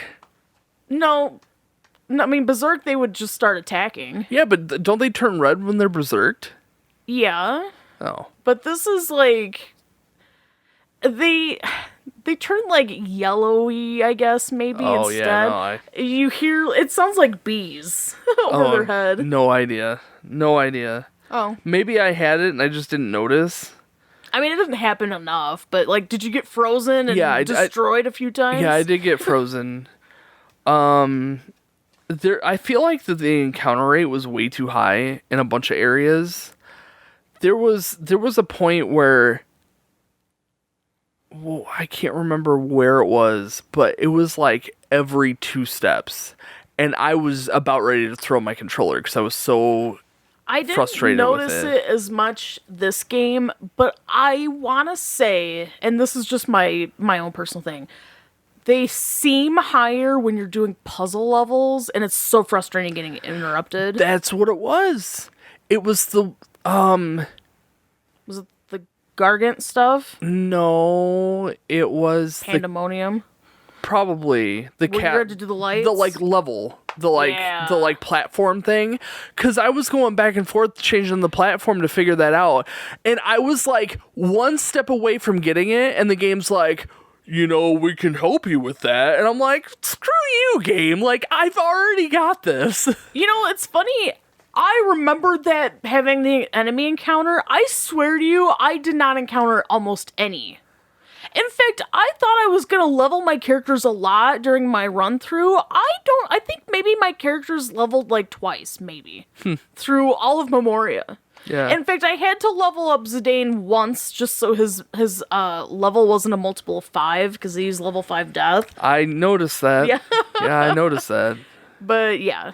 I noticed that I was at level 60. Yeah. And I noticed that the regular enemies was doing level 5 death. And so Zidane kept dying. Yeah, but then like after a little bit, he just like leveled up to 61, and I didn't have any problems after that. 61? Mm-hmm. Me too. Yeah. Yep. Kuja's Castle.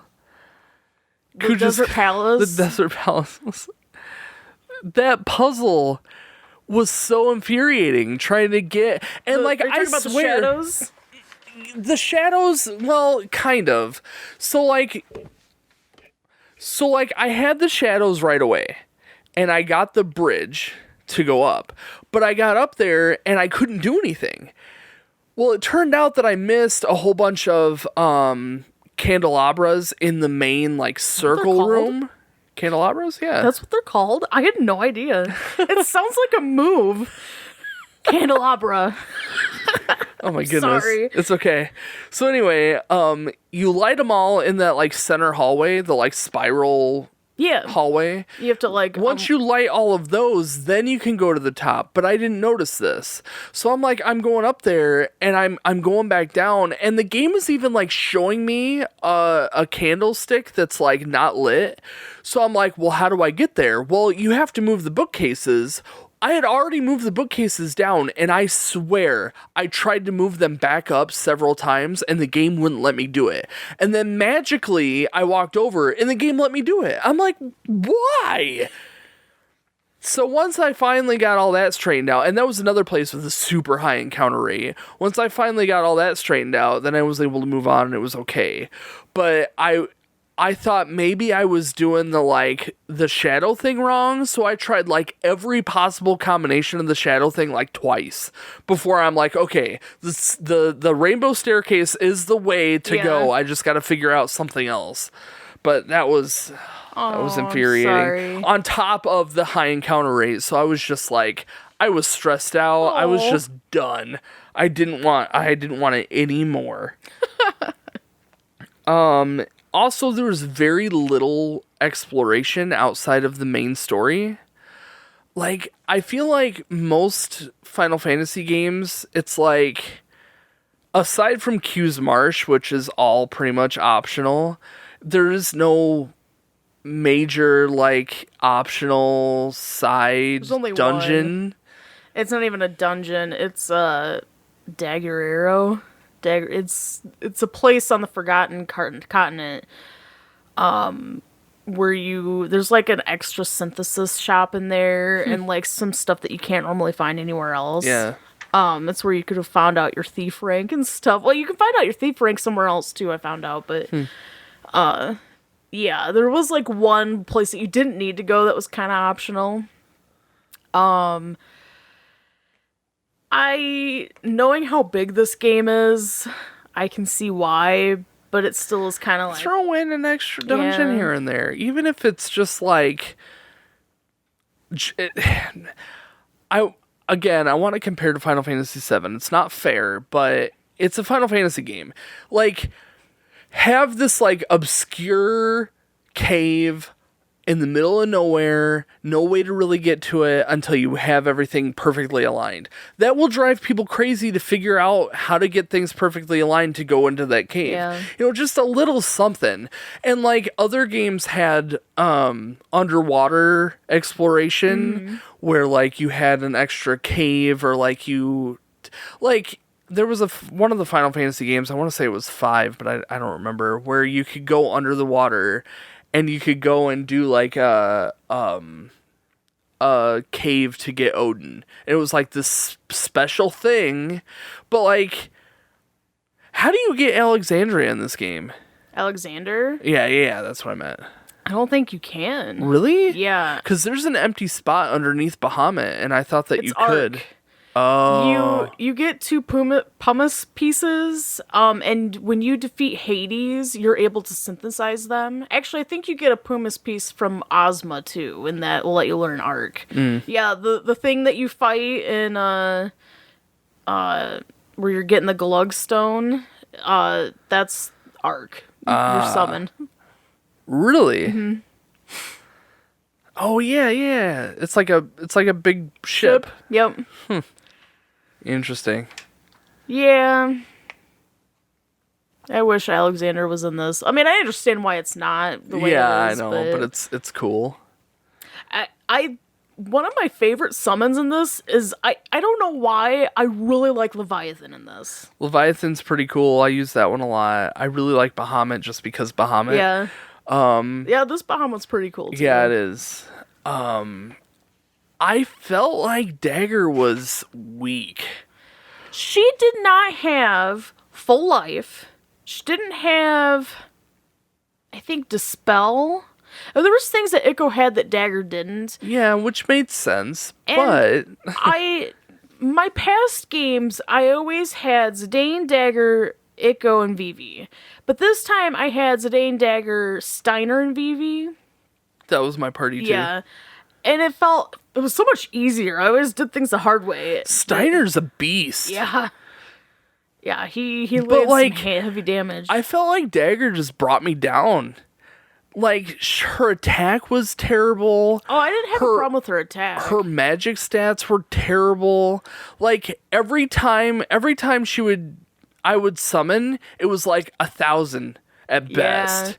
And I'm like, why? Why am I wasting my time with this? She was always my designated healer because she really was not the best. But like, I didn't even feel like I needed to heal all that often, especially when you have auto regen on. Like, auto regen, honestly, final fight, he would do like that cross move, the final Grand cross. It would like get all of my characters down to like maybe 1,000 HP when most of them have like 5,000. 1,000 is pretty low. But by the time he gets to attack again, all my characters are already back up to full health. So like, I had no reason to cast Curaga, anything. Dagger was completely useless other than the occasional Bahamut that did 1,000. Yeah, she was just in my party because I liked her character. Honestly, she was in my party because I like to use summons. She was in your party because you like to look at her butt. I can't lie. Them hips don't lie. No, I think that's most of my points here. Oh, narrow path walking.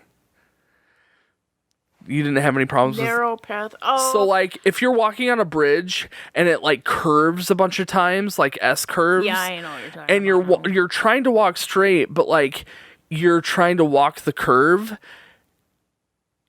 You just like are walking against the wall, so you're walking extremely slow, and you're bound to hit a higher encounter rate when you're walking slower, and it drove me crazy. I didn't notice it a whole lot because I had fast forward, I think, but I only really noticed how bad it was in Memoria. Yeah, Memoria is really, really bad because it's like a big hallway. But yeah. It didn't happen a whole lot, but like there were a couple dungeons where you had narrow pathways that snaked a little bit, and as you're trying to snake through them, you're like running into the wall and you're just slow. Ugh. But okay, so gameplay isn't bad. The battle system's good. I think the battle system's terribly slow. Again, you didn't have that problem. But that's my big complaint of the battle system. Otherwise, the battle system's fun, and it keeps you engaged, it keeps you thinking, and you're always strategizing and changing strategy. That's a good plus. The random encounter rate far too high in a lot of the areas, especially if you're doing a lot of walking. And I kind of noticed that there are spots that it's like the Kuja thing. When you're doing that errand for him, where you're going to get that Gullah Gullah stone. The Gullah Gullah stone. And like you run through that hallway with the big like ogres. You run through that like to get to the airship, and you're fighting all the and then you got to run back, and then you got to run back, and then you got to run back, and it's like they made this like one track a little bit longer just to make you fight a couple more times. Like, I hated it. I was so mad. But, you know, it's funny because you have to have that balance. Kuja's like, good. I know. Good. It's funny because you have to have that balance of the encounter rate in order to stay with the game's difficulty level. It does seem like there's a certain point where like the level spikes and like your character's like, whoa, I need to level grind a little bit more. I noticed that when I got to the place that I died the first time. Gizmaluke's Grotto? Yes. That was the first time that I died. Me too. And I'm like, okay, I'm underleveled. So then you spend a bunch of time in level grind, and you're fine. And I think I had to do that maybe like twice, where the other one was the Earth Cave, the Earth Shrine, where like I just felt underleveled. Like I kind of was feeling underleveled leading up to it, and I'm like, okay, we died pretty quick. We need to just spend some time, level grind for the end game stuff, and then go back into it. And then, like, we got through Terra, and had a couple more days before I really needed to beat the game, and I'm like, you know what? I'm going to spend one of those days to just level grind for the stream, and then go in to fight Kuja and then finish off. But otherwise, I mean, I felt like I was okay level-wise throughout the majority of the game. There was just a few spots that was like, ugh, I could use a little boost. I didn't level grind so much as I ability grind. Yeah, I had that too. But you know, there's a lot of friendly monsters that you fight, and if you give them what you want, you get like 20 AP. How do you get a moonstone? If Chocobo quests, womp, one of those. Womp. Also, if you find the friendly monsters in order, I think they give you the gem you need for the next one. So if you do them in consecutive order, I think I must have missed one, because it was like I was doing them just fine, and they kept saying they would announce the next one you're supposed to find, and I did the squirrel, the ladybug, the ghost. Did you do the Yeti? No, and that was supposed to be the next one, but then I saw the stingray nymph guy. Oh, so you didn't even do the nymph? No. Yeah, the feather circle. That's what he's called, the stingray guy. Oh, he's cute. Yeah, I like his design. Yeah, he's really cute. Yeah, so you missed 2, and then you probably missed the Yan, the friendly Yan. Oh yeah. But they give your character 20, some more. Some of them, like the farther you get, the more they give. So I would just equip a whole bunch of stuff that needs to be leveled up, and put ability up on, and I. Yeah, I know. Yeah. Oh man, I felt so in control, just setting all of my abilities up and just really manipulating everything in my favor. What was cool is I knew, I could tell we were going into the final boss fight. You have all these high level magics. Well, no, it was more of a okay, unequip level up, unequip ability up. Let's equip the best of the best. Auto haste, auto regen, and yeah, life. I killed it first try. I had no problems. Honestly, from entering the Memoria, the Memoronis, the Memoronis, entering the Memoronis. So yeah, entering that place. From that point on, I didn't have any problems. I didn't die at all. Honestly, the entire game, I really didn't die at all. I died at such mundane things, and I think it's because I wasn't paying attention. I was just level grinding, especially when you have that faster speed. If you're not paying attention, it's very easy to just get and enemies that have level 5 death. You can avoid the instant death stuff, but it's taking up so much, because you have so many points you can use to slot what ability you want to have equipped to your character, so you don't always have the instant death. I don't even know what it uses, and maybe it's an armor, I don't know. But preventing instant death, it's hard, so when you're not paying attention, all of a sudden I look down, annihilated. What? That must have been why Steiner stayed alive. So when I was fighting that dragon, I can't remember the name. Tymant? Yeah. As soon as we encountered the battle, it did some move. You're talking about the boss, right? Yeah, the boss. Yep. It did some move where all of my characters died right away. Steiner was the only one that didn't die.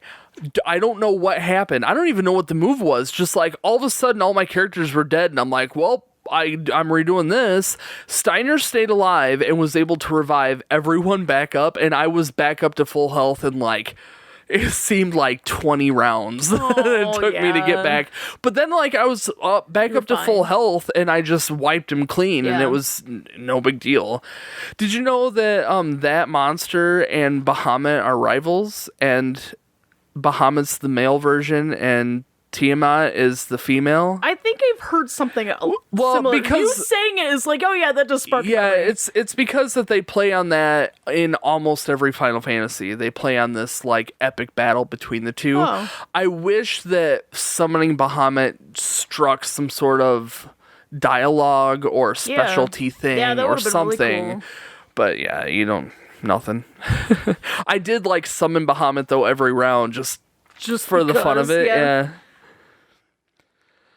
All right, I think we've killed gameplay. I'm pretty sure. Music. This will go quick. It was amazing. 10 out of 10. That's legit what I have written. I legit have music. 10 out of 10. Just amazing. That's all I have. Okay, the opening like movie to like the start menu, that song is used a few different times, like that melody in different ways, and all of them are amazing. All of them. It's every Final Fantasy game has a melody that they toy with in different styles throughout the game, and Final Fantasy IX's obviously very iconic, and they don't even like, you know, the like Memories of Life or whatever, the like theme song. They play with that one too a little bit, but like, oh yeah, like the overworld. Yeah. Well, and other places too. They tweak it and throw it in.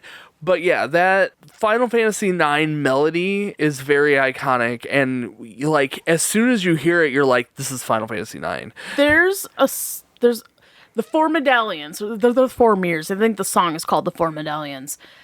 There's a song that plays when your party, after it gets Amaranth back, is outside and they talk about they're looking at the mirrors and stuff. It plays for like 2 seconds. I love that song. It is so cool, and it only gets like 2 minutes max, probably. But then there's also a Terran version of it that I love. It's just, mwah. Kuja's battle theme. Yeah, it's really good too. Or phenomenal. Beatrix's music. Yeah, I love Beatrix's theme too. The Festival of the Hunt is really good. Even like the mundane ones, it fits the atmosphere really good. Yeah, oh yeah. I love the sound effects of the water and like their shoes on the stone. Yeah. It's good, but it's not like overpowering. Yeah. Yeah. My true ASMR. In fact, when I was little, this is embarrassing. I would go to certain places and just let that music sit in the background and just be like, ah. No, I totally get it. Yeah. I completely understand. Beautiful. Everything was beautiful. If I could, the final fight with Necron, yeah, that battle music was lame compared to Kuja's fight. Kuja's fight was just like metal. It was just amazing. It very powerful and very Kuja. Yeah. Even his regular music, I didn't like the overworld music at the very end when there's mist everywhere. Yeah, it's kind of it's supposed to be this sense. Like ominous, like ooh. But I think because, and this is something that has stemmed from the past, I would play so much on 4th disc doing other things, like that's all I would hear, especially if I was trying to finish up Choco stuff. Yeah. Just bam, bam, bam. Well, and then the Chocobo theme. Yeah, the ukulele. I heard somewhere that production happened a lot. Pardon me if this is incorrect, but I want to say production was happening a lot in Hawaii, or was like taking influences from Hawaii, and that's one of the main reasons why it's kind of like there's that feel to it. You know what's funny? I'm just now thinking about this. When you said Hawaii, there's like no volcano. There's a volcano dungeon. Well, there's no dungeon, but there's like no fire dungeon. Like there's an ice cave. There's like a. There is a volcano, you but go like through Mount Glug, which is the volcano, but there is no fire. You're right. Mount Glug. Gullah Gullah. I didn't even go through that dungeon. You should have. I did, but like I literally walked to the well and went straight down and was like, "Oh, here we are." Oh, well, like I didn't walk through. You didn't go get the other the extra. I didn't realize there was anything else there. And before I know it, I'm fighting, the Zorn and Thorn, and I'm like, I guess I'm done. The thing I didn't mention this earlier. I read somewhere where someone was kind of connecting. I can't remember where exactly I saw it, but how they kind of resemble both Terra and Gaia's moon, and so when they fuse together, it's just this kind of like you know what I'm trying to say? It's like parallel Yeah. to that. I just thought it was kind of interesting. Yeah, no, that makes sense. But it kind of like when they repeat each other's sentences, it's like it's kind of the same but kind of not. And so I thought that was kind of interesting. I was like, that is really interesting. No, I can totally see that.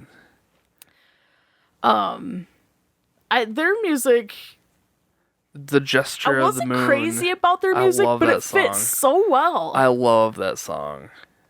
The Black Mage Village song. Oh, I love yeah. that song too.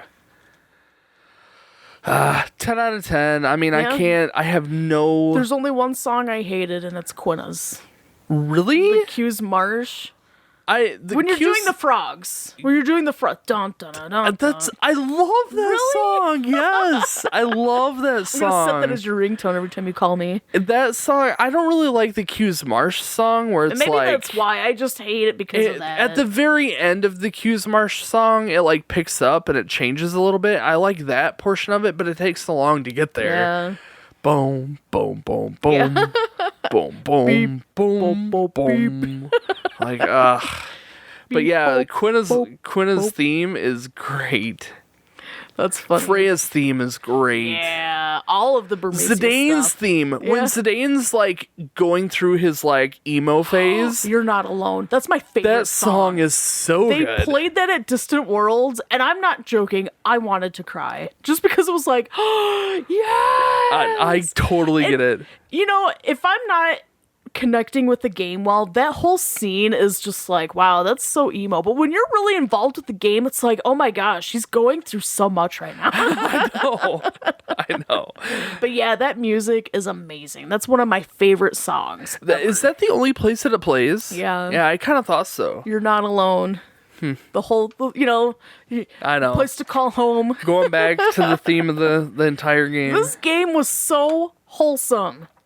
A good place to do our overall. Yeah. Wholesome. It's just so wholesome. I gave it a 10 out of 10 I for did my too. overall. I really... It goes back to what I was saying earlier. I didn't want the game to end. And that literally sums it up. Like, when I finished the game, I was just kind of like... I was happy because, we did it. I did it in time, and I beat the boss, so that's exciting alone. But like, it's over. Yeah. I'm done. I'm not gonna be in this world anymore, and there's nothing left for me. Like, I could go back and do a bunch of side quests or whatever, but like, It's not. it's not the same. There's no more progression. This is it. So when a game makes you feel that way, the game did it something right, right. yeah. I really... It makes me feel like poo, but like, that's a sign that the game did it well. A lot of places I realized rank this game so high. I feel like it's not talked about as much. It is definitely a little more obscure than the rest of them. I think it's just great. And I've run into people who say like, I didn't like it, but it's just like, I don't know. It goes back to a lot of the core Final Fantasy stuff. It's got that medievalness to it. I don't know. It just is special in my heart. It's definitely technically the best game up to this point. Like, every Final Fantasy game before it is nothing. I mean, it's nothing compared to Final Fantasy IX. I'm not going to speak for the future games because we haven't sat down and we haven't reviewed them, but by far Final Fantasy IX is the best of everything that's come before. The character development is so strong. The music is just phenomenal. Yeah, we've given 10s in, story and music in the previous games, but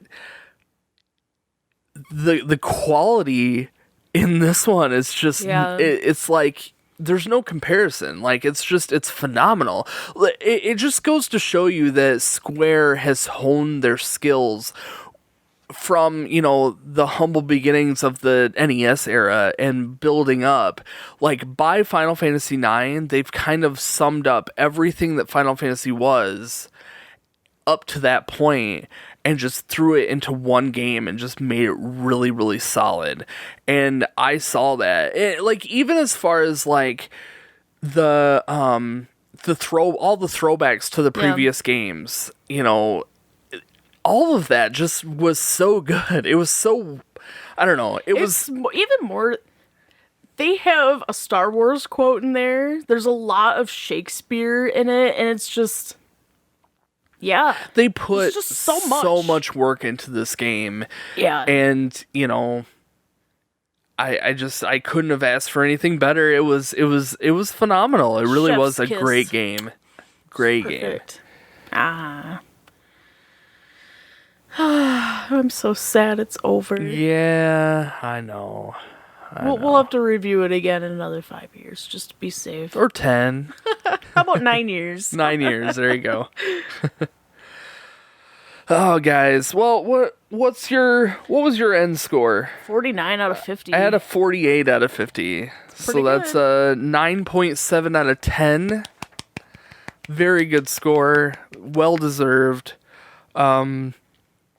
I can't remember for sure, but I think that might be our highest Final Fantasy score so far. Maybe, yeah. It might be. Between that or 7. 7 was really high too. I think it might have been maybe the same. Maybe it tied with 7. But yeah, I mean, we've already said it all. Good game. You get it. So our next game we're going to be playing is Pokemon Snap. And hopefully that will be ready by June 1st. And then after that, we're thinking of doing Resident Evil. And then we're going to be playing another RPG. May or may not be Final Fantasy X. We have a lot of RPGs that we could choose from. We've been throwing around so many different options. Chrono Trigger, Valkyrie Profile, Arch Teleco 2, just to name a few. I mean, obviously we love RPGs, and I'm sure you guys do too. So, stick around if you want to hear more from us of these awesome games. If you don't know already, we have played every Final Fantasy up to Final Fantasy IX now. That also includes Final Fantasy 15. So if you guys want to check out any of those podcast episodes, you can go to ZapNight.com where you can see everything we've done before. And you can also get updates there of what else we're working on. All of the archived Let's Play videos, if you guys are at all interested, are over on the Zap Night Plays YouTube channel. There's only like 6 followers over there, but like it's a great place to archive everything without it being on our main YouTube channel. But if you're at all curious of my thoughts of the game as I'm playing it, you can check that out. I am missing part 1 though because stupid Danny deleted it, so I don't know. But yeah, we are going to be streaming Pokemon Snap, the new Pokemon Snap, on Twitch starting Monday. So if you guys are at all interested, check us out over there. And yeah, anything else, Kaylee? Nope. All right, guys, thank you all so much for listening to this episode, and we'll see you next time. Bye.